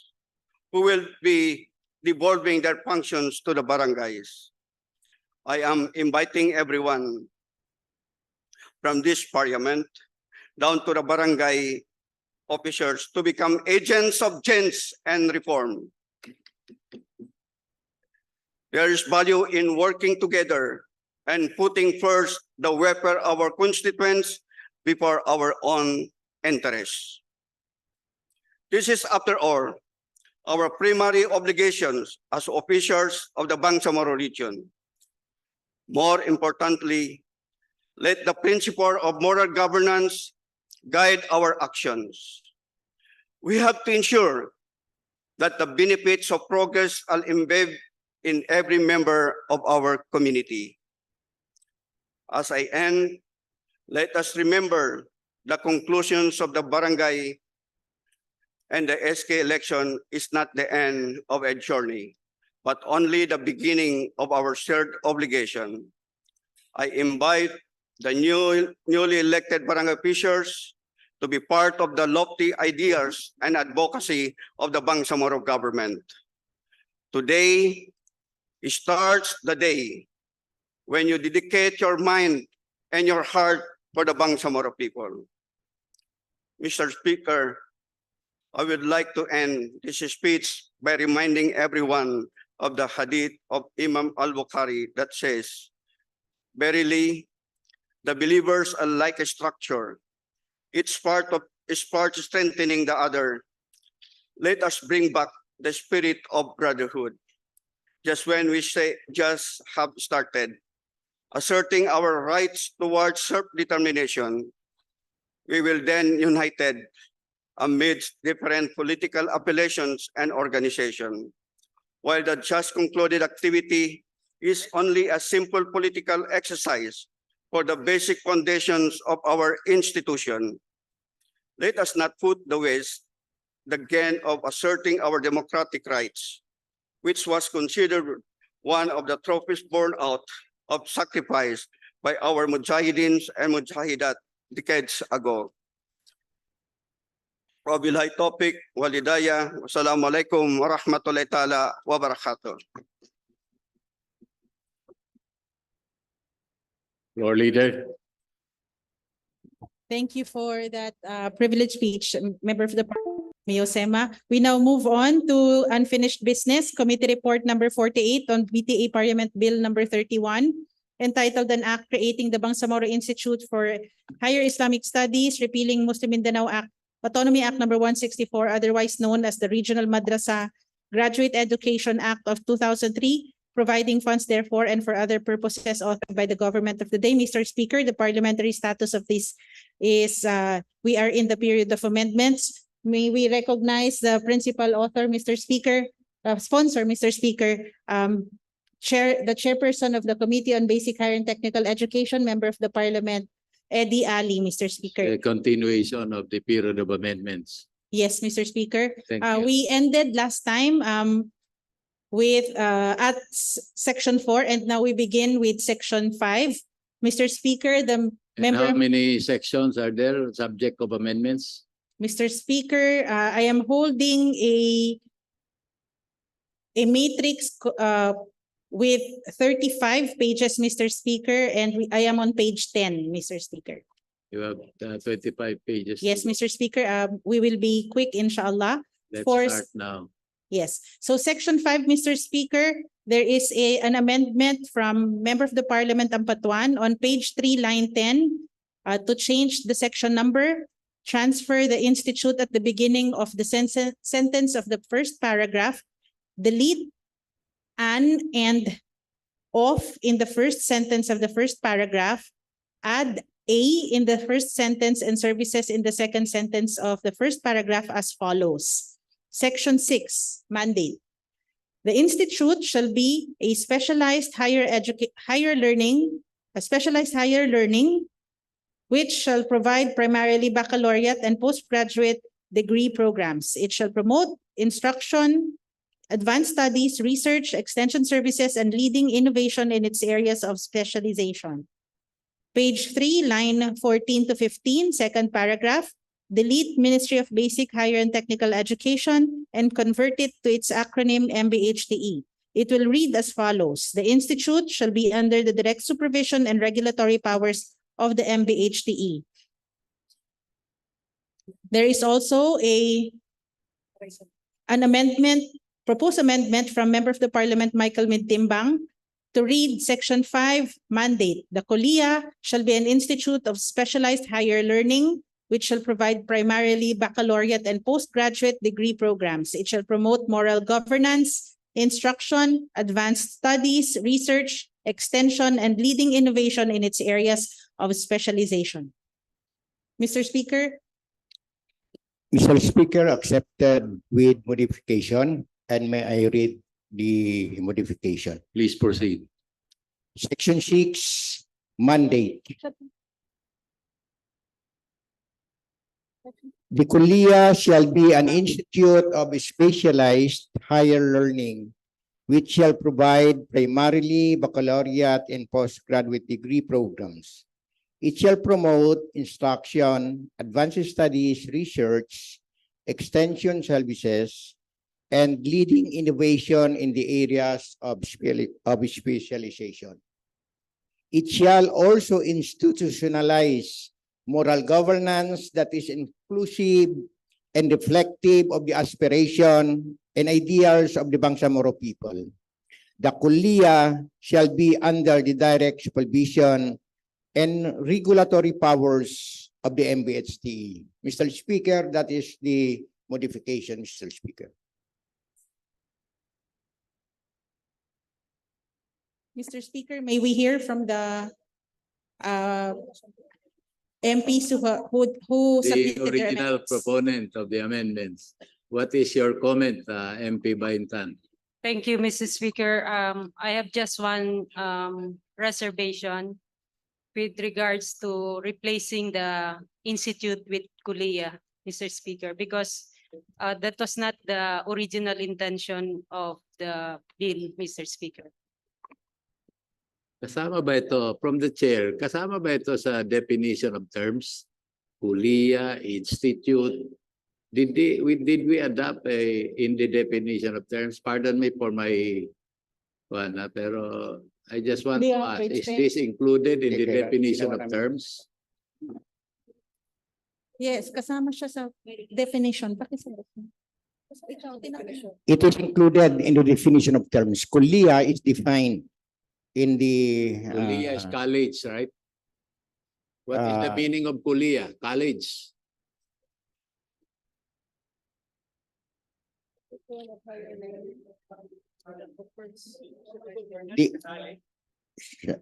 In the definition of terms, Kuliya is defined or it refers to an institution of higher learning that offers a specialized degrees in Islamic studies and Arabic language. It is defined under Section 3, Mr. Speaker. Thank you. Anong kaibahan ng Kuliya and university?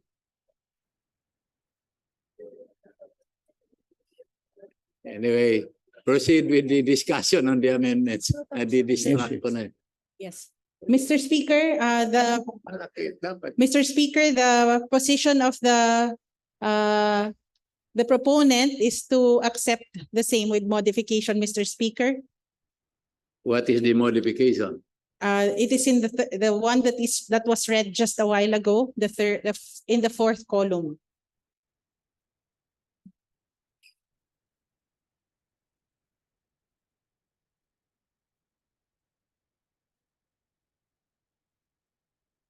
What is the comment of the original proponent on the modification? Yeah, Mr. Speaker, I thought all the while, since the beginning, we are talking about the institute and not the Kuliya.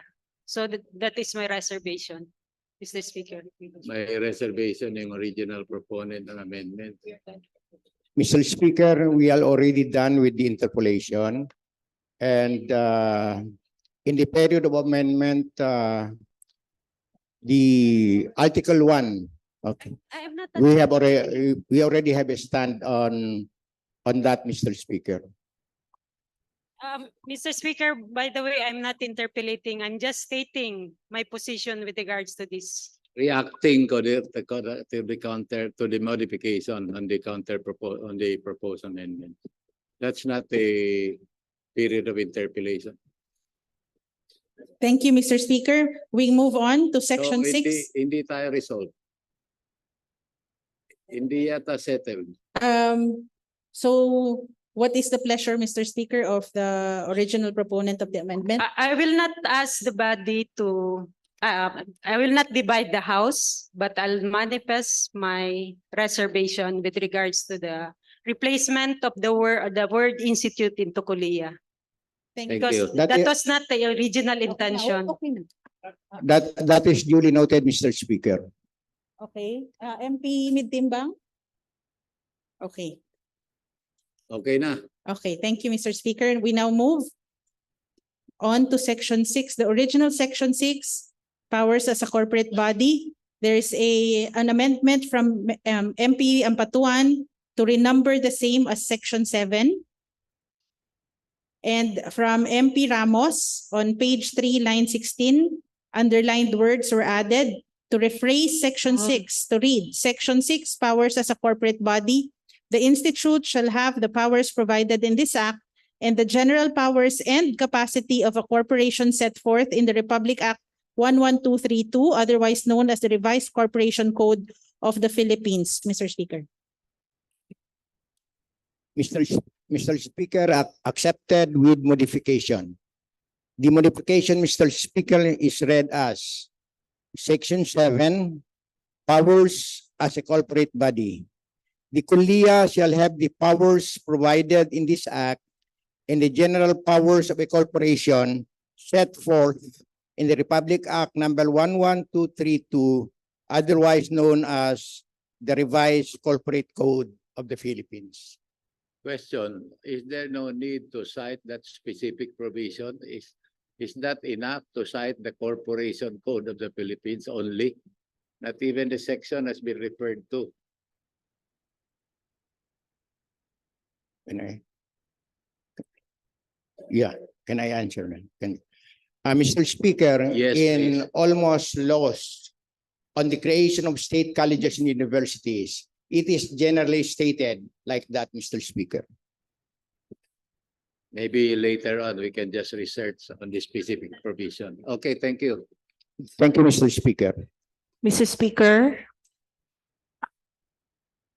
Yes, Mr. Speaker, may we recognize the original proponent of the amendment, Mr. Speaker, MP Ramos. Mr. Speaker, before I accept the counter proposal, I'd like to make a very minor modification on the proposal, which is to capitalize the word act since it is a proper noun.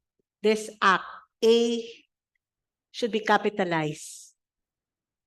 In this act. Grammar, that's No. That's only style. Actually, in my modification, it is capital A. No, Mr. Speaker, don't post a section 7.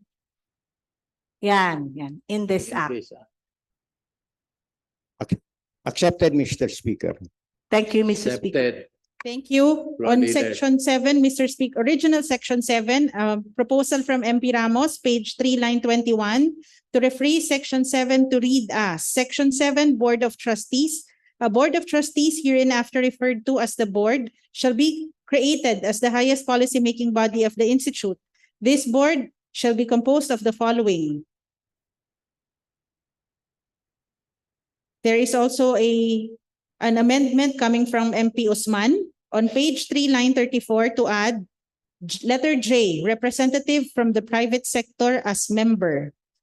Another amendment proposed by MP Ampatuan under page 3, line 21 to 33 to add Board of Trustees and to delete institution and shall be the Board of Trustees to read. Section 8, Board of Trustees. The Board of Trustees is the governing body of the institute, hereinafter referred to as the board, which shall be composed of the following. President of the Student Government as member, organization as member, and President of Alumni Association as member. Mr. Speaker, we have a counter proposal. What is the counter proposal? The counter proposal, Mr. Speaker, is read this way, Mr. Speaker. Section 8, Board of Trustees. The Board of Trustees shall be the governing board of the Kuliya, herein referred to as the board, shall be composed of the following. Letter A, Minister of Basic, Higher and Technical Education as chairperson, Director General for Higher Education as first vice chairperson, Director General for Madaris Education as second vice chairperson, the Kuliya President as member, Chairperson of the Committee on Basic, Higher and Technical Education of the Bangsamoro Parliament as member, the Bangsamoro Mufti as member, President of the Faculty Association of the Kuliya as member, President of the Student Government Organization as member, President of Alumni Association as member, private Islamic institution recognized by MBHTE as member.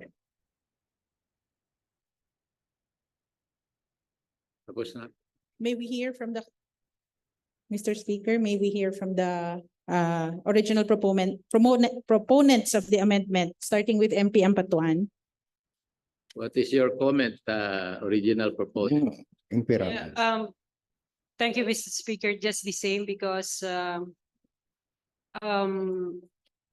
the word institute was replaced by Kuliya, and the same position, because even in the public consultations, we talk about the word institution and not the Kuliya. Thank you, Mr. Speaker. Mr. Speaker, may we hear from MP Ramos?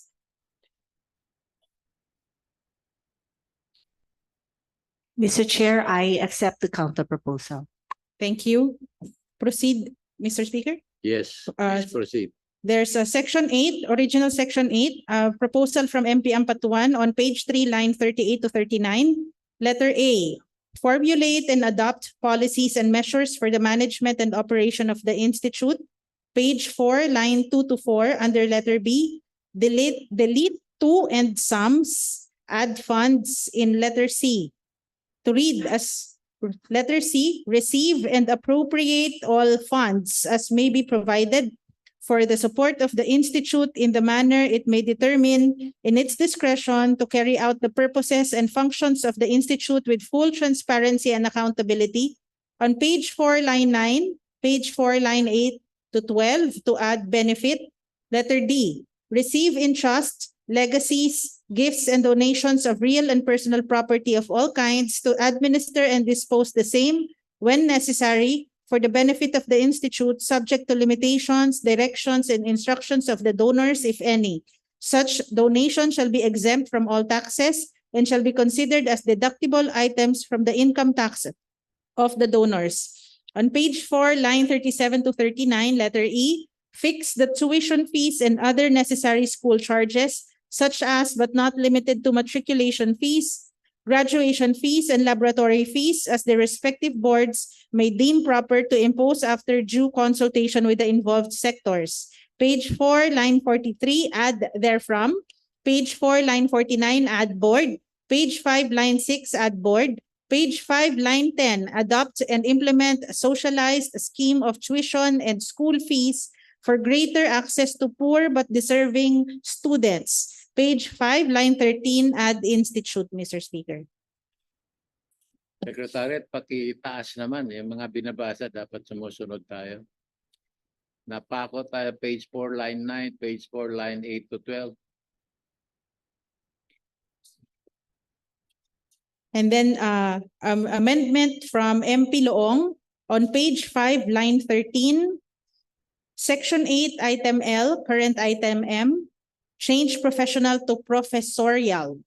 And then letter L, to establish professorial chairs in the institution and to provide fellowship, for qualified faculty members and scholarship to deserving members.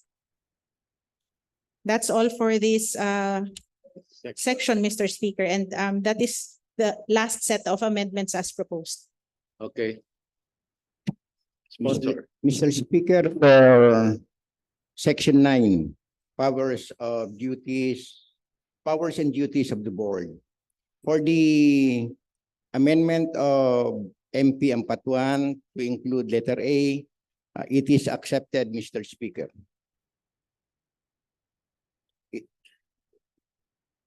For letter C, that is receive and appropriate or all funds instead of sums, the counter proposal, the modification is receive and manage all funds.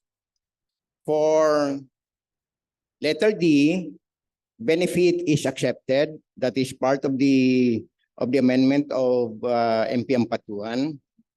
And the letter C is also accepted but moved to letter H in the modification. For page 4, add therefrom, actually it was simply a typographical because in the original therefrom is became 2 words, and as I said, it is simply typographical. For page 4, instead of board of trustees, it is accepted to delete of trustees on the board. So it now reads, powers and duties of the board. The board shall be the highest policy-making body of the Kuliya. It shall have the following powers and duties in addition to its general powers of administration and the exercise of all powers of a corporation under existing laws. Letter A, as proposed by MP Ampatuan, formulate and adopt policies and measures for the management and operation of the Kuliya. Letter B, receive and manage all funds as may be provided for the support of the Kuliya in the manner it may determine in its discretion to carry out the purposes and functions of the Kuliya with full transparency and accountability. Letter C, establish research and extension centers for the development of the Kuliya. Letter D, receive in trust legacies, gifts, and donations of real and personal property of all kinds to administer and dispose the same when necessary for the benefit of the Kuliya, subject to the limitations, directions, instructions of the donors, or donors, if any. Such donations shall be exempt from all taxes and shall be considered as deductible items from the income tax of the donor or donors. Letter E, approve the curricula, institutional programs, and rules of discipline drawn by the administrative and academic councils as herein provided. Letter F, set policies on admission and graduation of students. Letter G, award honorary degrees upon persons in recognition of outstanding contribution in the field of education, public service, arts, science and technology, or in any field of specialization within the academic competence of the Kuliya, and to authorize the award of certificates of completion of non-degree and non-traditional courses. Letter H, fix the tuition fees and other necessary school charges, such as but not limited to matriculation fees, graduation fees, and laboratory fees, as the respective boards may deem proper to impose after due consultations with the involved sectors. Such fees and charges, including government subsidies and other income generated by Kuliya, shall continue shall constitute special trust funds and shall be deposited in any authorized government depository bank, and all interest that shall accrue therefrom. This was the correction made by MP Ampatuan. There are two words, but it was topographical. Shall form part of the same fund for the use of the Kuliya. Any provision of existing laws, rules, and regulations, the contrary notwithstanding, any income generated by the Kuliya from tuition fees and other charges, as well as from the operation of auxiliary services and land grants, shall be retained by the Kuliya and may be disbursed by the board for instruction, research, extension, and other program projects of the Kuliya, provided that all fiduciary fees shall be disbursed for the specific purposes for which they are collected. If, for reasons beyond its control, the Kuliya shall not be able to pursue any project for which funds have been appropriated and allocated under its approved programs of expenditures, the board may authorize the use of said funds for any reasonable purpose which in its discretion may be necessary and urgent for the attainment of the objectives and goals of the Kuliya. Letter I, adopt and implement socialized scheme of tuition and school fees for greater access to poor but deserving students. Letter J, establish, and this is the amendment of MP Loong which is accepted, establish professorial. In the original version, it is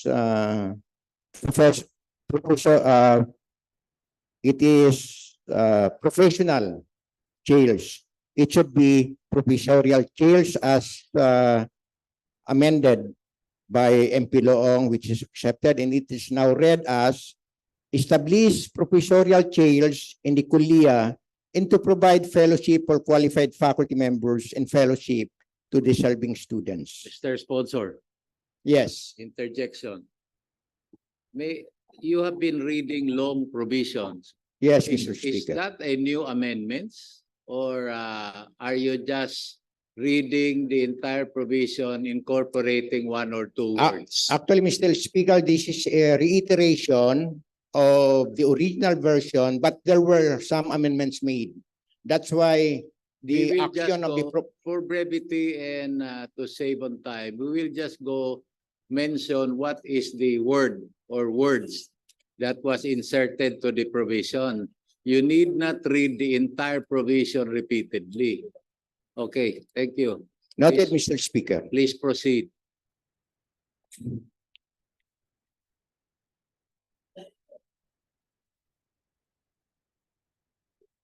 Hear from the original proponent of the amendment, Mr. Speaker. Thank you, Mr. Yes, Speaker. MP Baintan is recognized. Thank you, Mr. Speaker. I thank the proponent in agreeing with me to remove all the preposition to in all of the functions. That's number one. Second, Mr. Speaker, is I maintain my reservation with regards to the use of the word Kuliya instead of institute, because I reiterate in the public consultations we have that was not highlighted, Mr. Speaker. Floor leader. Yes, Mr. Speaker, that is Mr. Speaker, it is due noted, Mr. Speaker. the end of the proposed amendments, Mr. Speaker. So ano yung amendments? A whole paragraph or two words or one word? Okay, so Insertion or deletion? Mr. Speaker, the new language is what the proponent just read, Mr. Speaker. The new language of the entire paragraph? Of the entire section, Mr. Entire section. Thank you. Yes, thank you, Mr. Speaker. I now move to terminate the period of amendments, Mr. Speaker. Meron pa. Meron pa? Yeah. Meron pa. Meron pa. Honorarium, that is already article, no. We have appointing authority. 13 pages to go, Kulang pala 15 yung pages. akin. Okay, Mr. Speaker, Section 9, honorarium. No, Section 10. There is an amendment made by MP Alnado, appointing authority.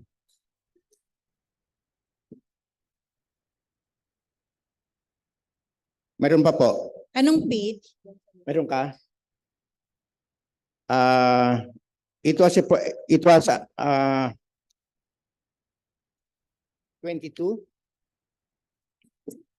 Thank you. MP Alnado has a Mr. Speaker, MP amendment. Arnado has an amendment to add a section created from E of Section 8, Section 10, appointing authority. The Chief Minister shall appoint officials with salary grade SG 25 and above, while the Minister of MBHTE shall appoint officials and employees with salary grade 24 and below, Mr. Speaker.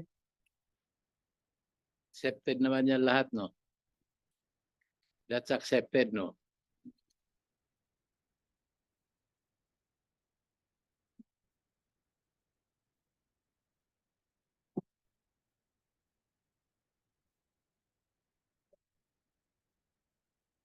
Mr. Speaker, accepted. Proceed. Thank you, Mr. Speaker. On Section 9, honorarium. Board meetings. Ano po? Nagiging 12 na po yan. Yeah, opo. Section 9 tayo, ma'am. Naging ano na po? Okay, on original Section 9, honorarium, MP Ampatuan has proposed amendment. Section 11, honorarium. Each member shall be given an honorarium for each meeting attended in accordance with existing accounting and auditing rules and regulations. Accepted, paid is now changed to given. Thank you, Mr. Speaker. Subject to the usual existing in accounting rules. Next, Mr. Speaker, is an additional proposed additional section on board meetings from MP Ampatuan, Section 10. Board meetings. The board shall meet regularly at least once every quarter or as often as it deems necessary upon written request signed by majority of the members. A quorum of the board shall consist of a majority of all the members holding office at the time the meeting of the board is called. And there's also a... Okay, so that's it, Mr. Speaker. We have a counter proposal. The counter proposal is board meetings. The board shall meet regularly at least once every quarter or as often as it deems necessary upon written request signed by the majority of the members. A quorum of the board shall be determined by simple majority of all members. The chairperson, this is an added, the chairperson of the board may call for a special meeting as the need arises. That is the counter proposal. May we hear from the original proponent, Mr. Speaker? Now I accept. Thank you, Mr. Speaker. Accepted. For another proposed amendment is the introduction of a new section, courtesy of Member of the Parliament Arnado, Section 10, structure of the Kuliya. The structure of the Kuliya shall comprise of the Office of the President, which shall be supported by appropriate services, divisions, sections, and units. The complete staffing pattern of the Kuliya shall be determined by the MBHTE. Mr. Speaker, accepted. Thank you, Mr. Speaker. On original Section 10, MP Ampatuan has a proposed amendment to renumber the same as Section 12. Section 12,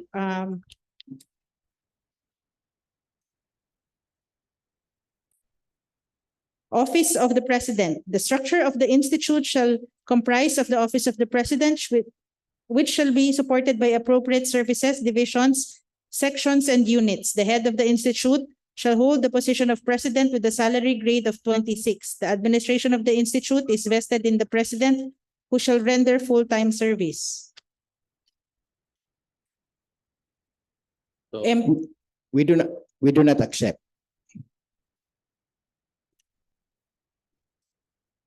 parang pareho lang yun. Ni-renumber lang niya.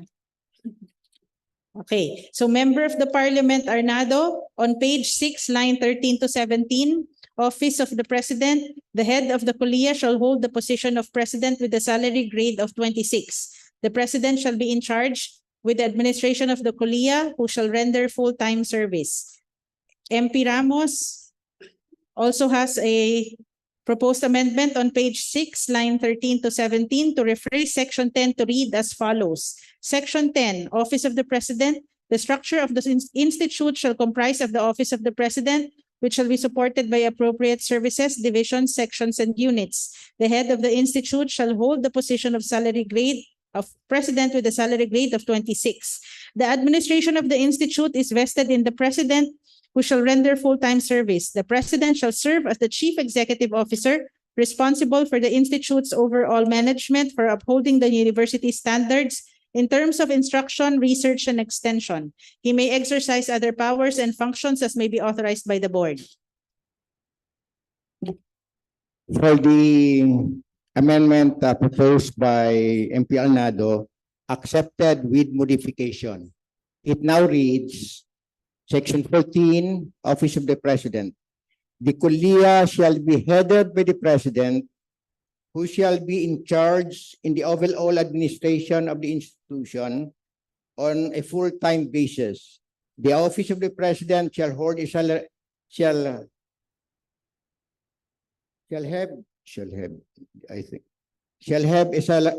hold a salary grade position of SG 26. For the amendment of MP Ramos, we reject.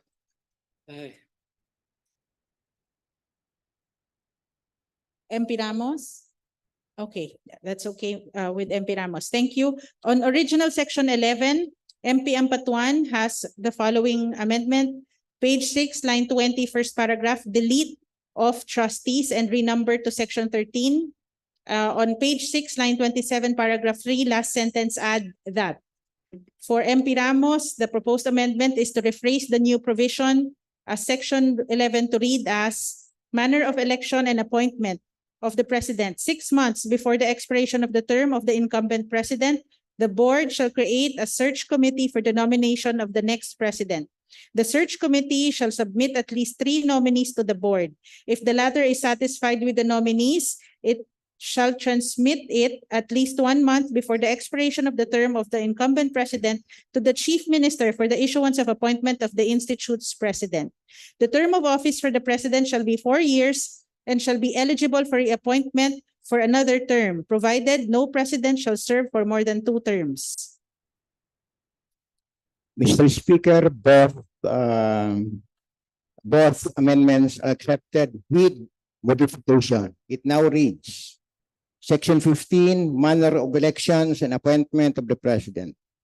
6 months before the expiration of the term of the incumbent President, the Board shall create a search committee for the nomination of the next President. The President shall be appointed by the Chief Minister from a list of at least 3 recommended nominees by the search committee as endorsed by the Board at least 1 month before the expiration of the term of the incumbent President. The term of office for the President shall be 4 years. The President may be eligible for reappointment for another term, provided no President shall serve for more than 2 terms.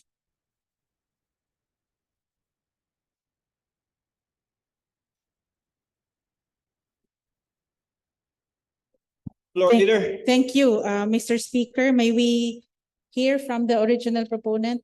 Okay, MP Ramos is saying she's okay with it. Mr. Speaker, may we proceed under original Section 12? MP Ampatuan also has a proposed amendment to add board in the last sentence, Mr. Speaker. And okay.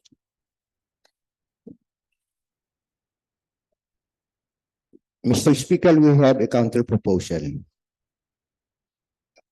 Kuliya, Section 16 now reads, Kuliya Secretary, there shall be a Secretary of the Kuliya who shall act as the Secretary of the Board. All processes intended for the Board shall be received by the Secretary. The Secretary shall keep such and other relevant records of the Kuliya and the Board.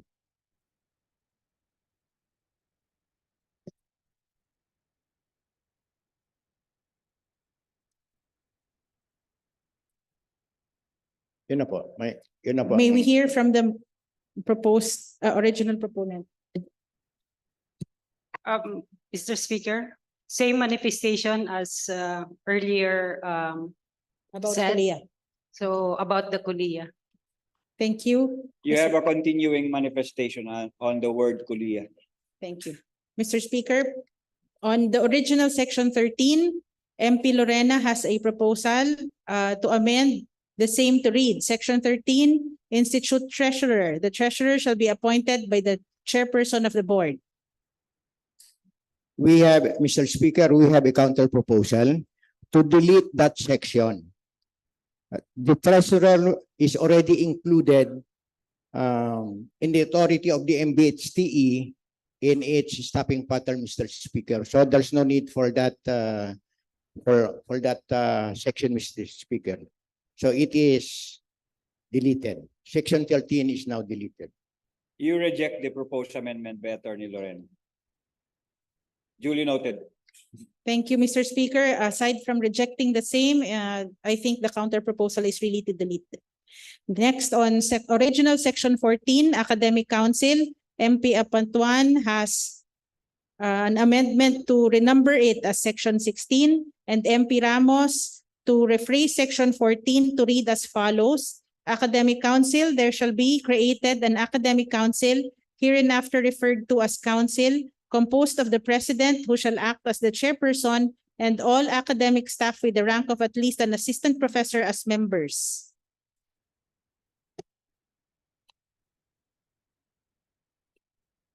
Mr. Speaker,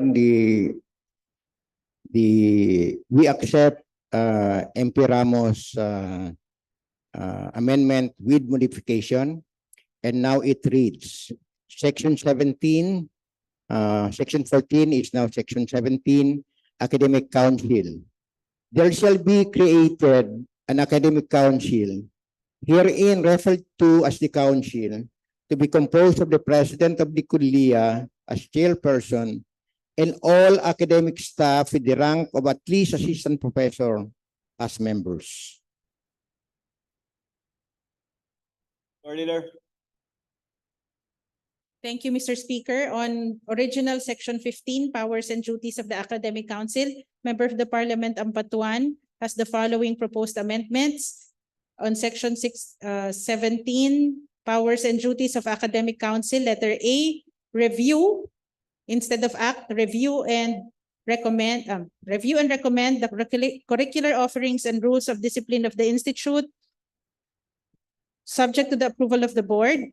Letter B, fix the requirements for the admission of students as well as for the graduation and conferment of degrees, subject to the review and approval of by the board through the president of the institute. Letter C, have disciplinary power over students of the institute. And letter D, formulate academic policies and rules and regulations on discipline, subject to the approval of the board. And to add a new section, Mr. Speaker, Section 8, okay. Can we find another word for the word fix? Sandali lang. Okay. Mr. Speaker, the response? Let me respond. We accept the proposed amendment of MP Ampatuan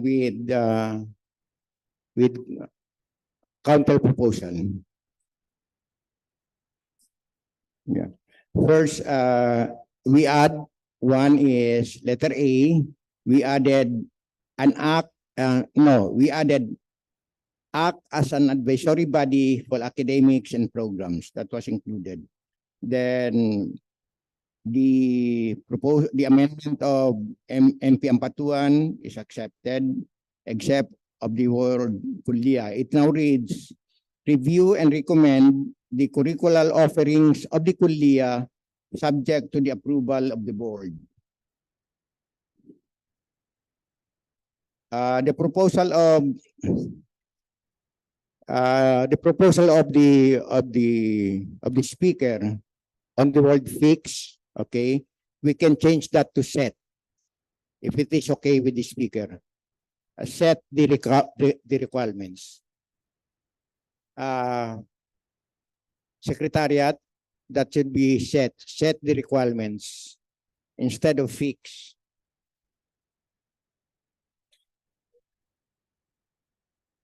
Mr. Speaker, there is another counter proposal to change it to ascertain. Ascertain. A-S-C-E. Ascertain. Ascertain. A-S-C-E-R-T-A-I-N.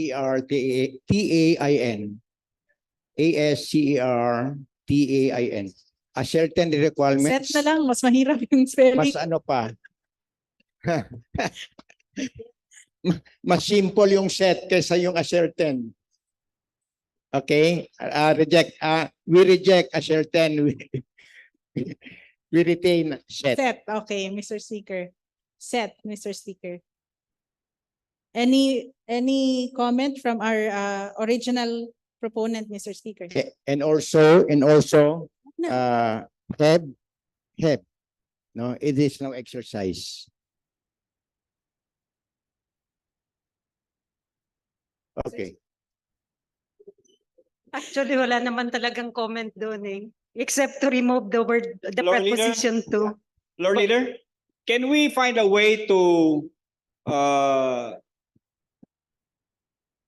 expedite the process? Ay, Because almost it's done getting, na. it's Almost getting done na. Almost. Almost done na. Almost done. Okay. Thank you, Mr. Speaker. There's a proposal from MP Ampatuan to add a new section, Section 18, admission of students. No student shall be denied admission to the institute by reason of sex, religion, and affiliations. Mr. Speaker, we have a counter proposal. Section 19 is entitled non-discrimination. The Kulia shall not discriminate on the basis of color, race, religion, sex, or disability in its admissions, employment, or any other programs or activities.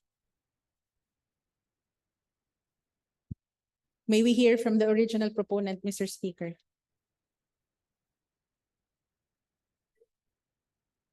Yeah, better counter proposal, except that except with my continuing reservation on Kulia. Thank you, Mr. Duly Speaker. noted. On original Section 16, MP Ampatuan has a proposal to renumber it as Section 20. Noted, Mr. Speaker. Yes, Mr. Speaker, and I think the replacement of the word institute with Kulia, Mr. Speaker. And duly noted with the continuing objection, reservation, sorry. Section 17, MP Ampatuan has a proposal to amend Section 20, Transition Plan for REM Academy. Within a period of 90 days after the approval of this act, the MBHTE shall submit to the Bangsamoro Transition Authority a transition plan that shall contain the proposed disposition of personnel, assets, and liabilities of the defunct REM Academy. MP Don Loong has a proposed amendment to add the provision, to the provision that the statements, provided, however, that no personnel of the converted madrasa shall be laid off, demoted in rank, or reduced in salary. All affected personnel of the REM Academy who will not be absorbed into the new staffing pattern of the institute, whether hired on a temporary, casual, or contractual basis, shall be entitled to applicable benefits, Mr. Speaker. MP Ramos also has a proposed amendment to rephrase Section 17 to read as follows. Transition Plan for REM Academy. Within a period of 90 days after the approval of this law, the MBHTE shall submit a transition plan, shall transition the disposition of personnel, assets, and liabilities of the defunct Regional Madrasa Graduate Academy to the Institute. All assets, capital, records, funds, receivables, equipment, and facilities of the REM Academy shall, upon approval of this act, be deemed transferred to the Institute. All affected personnel of the REM Academy who will not be absorbed into the new staffing pattern of BHIS, whether hired on a temporary, casual, or contractual basis, shall be entitled to applicable retirement or separation benefits under existing laws. Mr. Speaker, we do not accept MP Ampatuan endorsement amendment and MP Don Loong. We accept MP Ramos amendment with modification. It now reads Section 21 Transition. Within a period of 90 days after the approval of this law, the MBHTE shall transition the disposition of personnel, assets, and liabilities of the defunct Regional Madrasa Graduate Academy to the Kuliya. All assets, capital, records, funds, receivables, equipment, and facilities of the REM Academy shall, upon approval of this act, be transferred to the Kuliya. May we hear from the original proponents? Thank you, Mr. Speaker. Actually, my only major proposal there is the deletion of the word retirement or separation in the last sentence. All the rest are copy paste and abbreviation of the words which were previously used. So my contention there is that because what was put there is applicable retirement or separation, which actually pertains to applicable benefits, in short. No, so I just remove the word retirement or separation because retirement is mandatory. It is bounded by the law, but because this is part of a transition, we need not put it there, no? We need not put it there. So, yun lang contention ko. It's your original version, not mine. I just deleted the word retirement or separation because it's not applicable. Thank you, Mr. Speaker. MP Ramos? Okay, so Mr. Speaker, moving on. Section 18, originally appropriations, MP Ampatuan proposes to change the word amount with funds to delete the word defunct.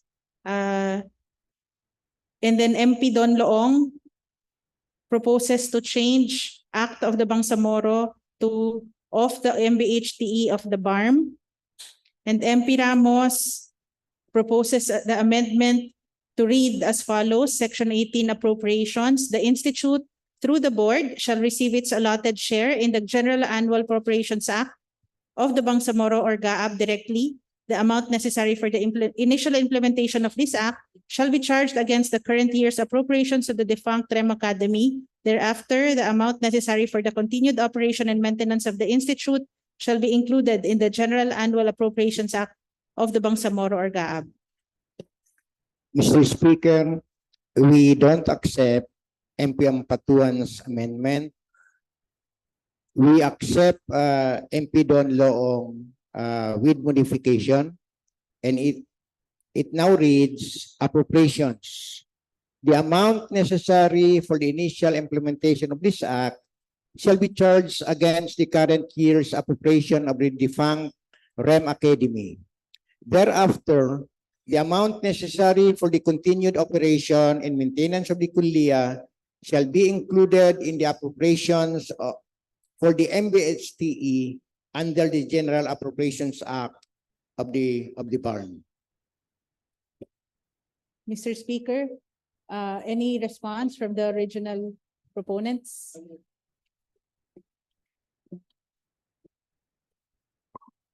I have no recourse but to accept because there's one already accepted proposal. Thank you. Thank you, Mr. Speaker. On Section 19, konti na lang po, Section 19, the proposed amendment is to use IRR, the word, the IRR, and to use the word IRR. And Mr. Speaker, the amendment proposed by M. Kampatuan is accepted. Thank you, Mr. Speaker. MPM Patuan also proposes to add a new section, mandatory review on the implementation of this act. Every 10 years after the effectivity of this act, an independent review panel composed of experts to be appointed by the Chief Minister shall review the implementation of this act and shall make recommendations based on its findings to the Chief Minister and to the Bangsamoro Parliament. Mr. Speaker, we don't accept. Mr. Speaker, may we hear from the original proponent? Mr. Speaker, I think this provision is necessary because this is the first time that we have this kind of bill, Mr. Speaker. So I will not divide the House, but I will manifest my reservation for not including this provision. Thank you. Thank you, Mr. Speaker. On Section 20, Mr. Speaker, MPN Patuan just proposes to renumber it as Section 24. And then, Mr. Speaker, we have a counter proposal. We just added the word if. If. Bakit hindi na lang tanggapin? Kung one word lang idadagdag. Numbering lang naman po. Will that change the whole meaning? No, the proposed amendment made by MPM Patuan is on the numbering. Numbering. Yes. Di number, adjust na lang na number. Yeah, right. So, I think accept na lang yung propose. Mr. Speaker, I think the counter proposal is really as to the language, which is a matter of style, Mr. Speaker, to add the word if. So if any of this provision, Mr. Speaker. Subject to style na Yes, lang. Mr. Speaker. Thank you, Mr. Editing na yun eh. Opo.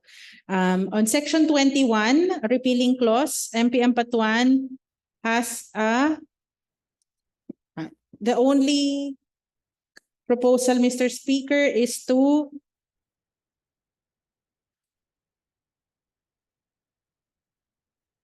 add. Okay, modified, superseded, or amended accordingly. We don't accept, Mr. Speaker.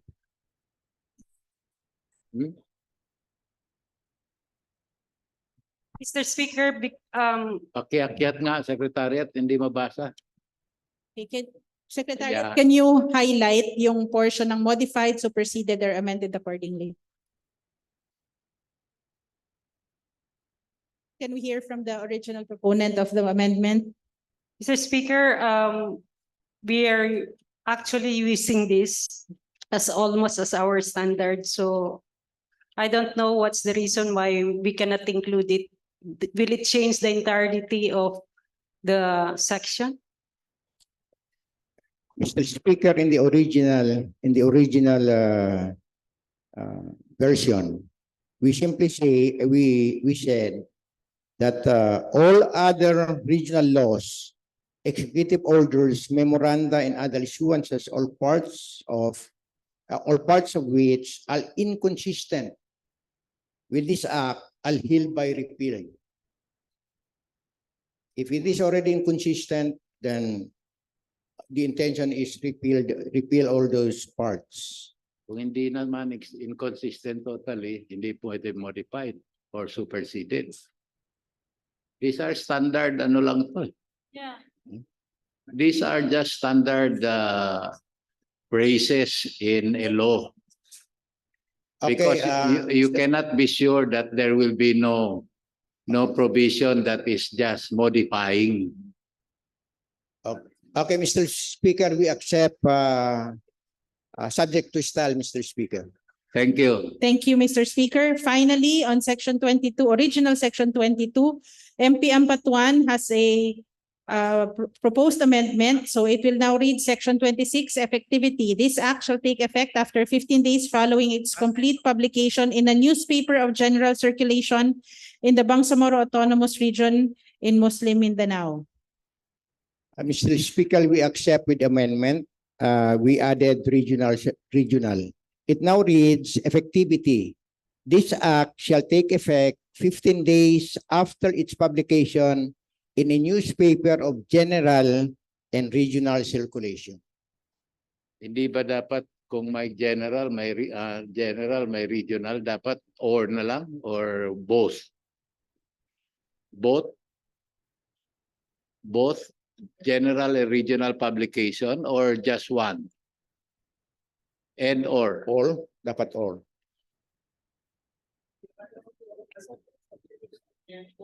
Mr. Okay. Okay. Okay. Mr. Speaker, we accept subject to style. Okay, thank you. Wala na? Floor leader. Thank you, Mr. Speaker.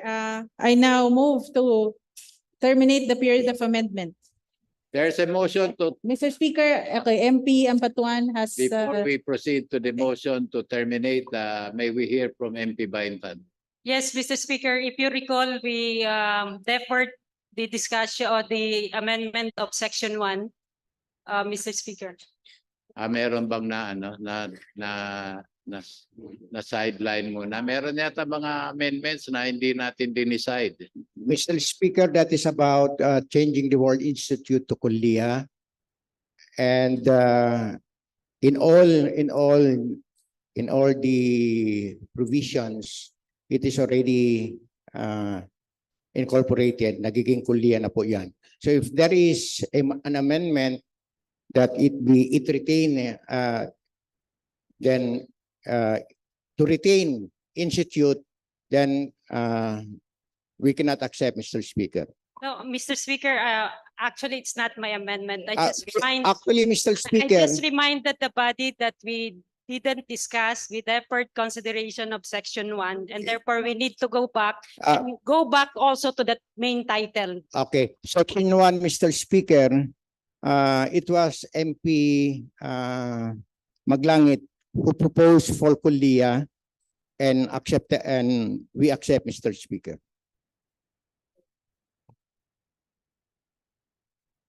Okay, Mr. Speaker, with that, okay, Mr. Speaker, may we recognize Deputy Speaker Omar Sema?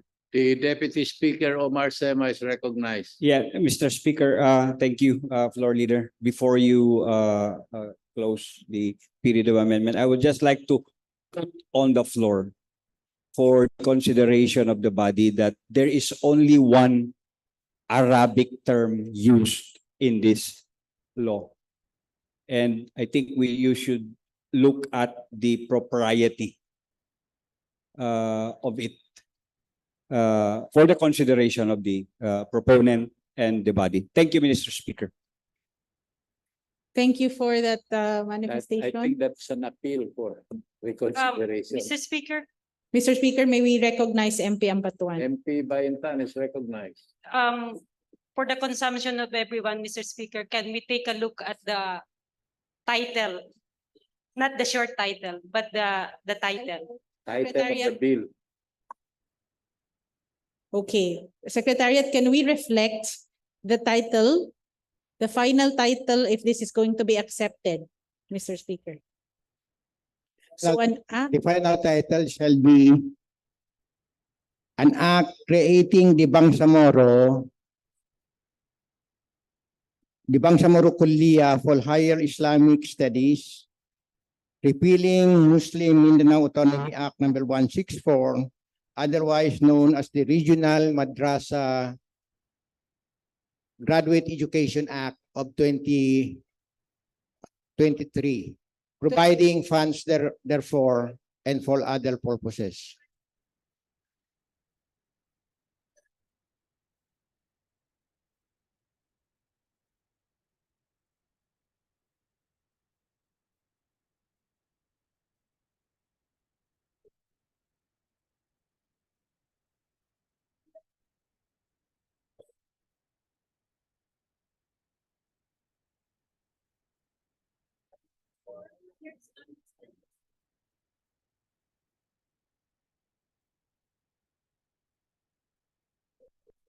What does, for my curiosity, floor leader, what does the word kuliya brings to this one? It is just 1 minute suspension.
Yes, you resume.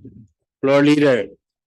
Thank you. Thank you, Mr. Speaker. And we would like to extend our appreciation to MP Bayin Anpatuan for reminding us about Section 1, Mr. Speaker. And for the consumption of the body, the final... What was agreed in the break, during the break? Yes, Mr. Speaker, for the consumption of the body, it's on the screen now, the proposed amended and final, hopefully the final title is an act creating the Bangsamoro Kuliya for Islamic Studies, repealing Muslim Mindanao Act number 164, otherwise known as the Regional Madrasa Graduation Education Act of 2003, providing funds therefore and for other purposes. And this will also be followed in the different paragraphs which mentions of the word higher. Thank you, Mr. Speaker. That is correct. So, alam niyo na, Secretariat, Mr. the word Speaker, higher. Mr. Speaker, accepted. Accepted ng proponent ang will of the majority. Thank you, Mr. Speaker. I move that we terminate the period of amendment, Mr. Speaker. There's now a motion to terminate the period of amendments duly seconded. Is there any objection? Chair hears none, say Ms. hereby approved.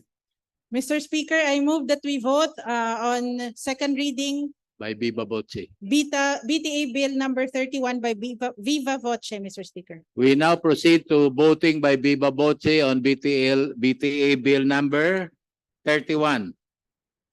An act creating the Bangsamoro Kuliya for blah, blah, blah. So, there is now a motion to proceed with the voting. Is there any objection? Chair hears none, say Ms. hereby approved. Those who are in favor of the bill, those who are in favor of the bill, say aye. Those who are not in favor, say nay. I hear the overwhelming voice of the ayes, and therefore they have it. Congratulations, sponsor and the government of the day. Thank you very much for your cooperation. Floor leader. Thank you, Mr. Speaker. I move to adjourn until Thursday, November 23 at 1:30 p.m. Wala pa. Meron ba? Wala pang bagong memo. Ang memo last Thursday and today. And until we have a new memo, wala pa. We will adjourn until the further notice. Okay, thank you, Mr. Speaker. I will yield to the will of the majority.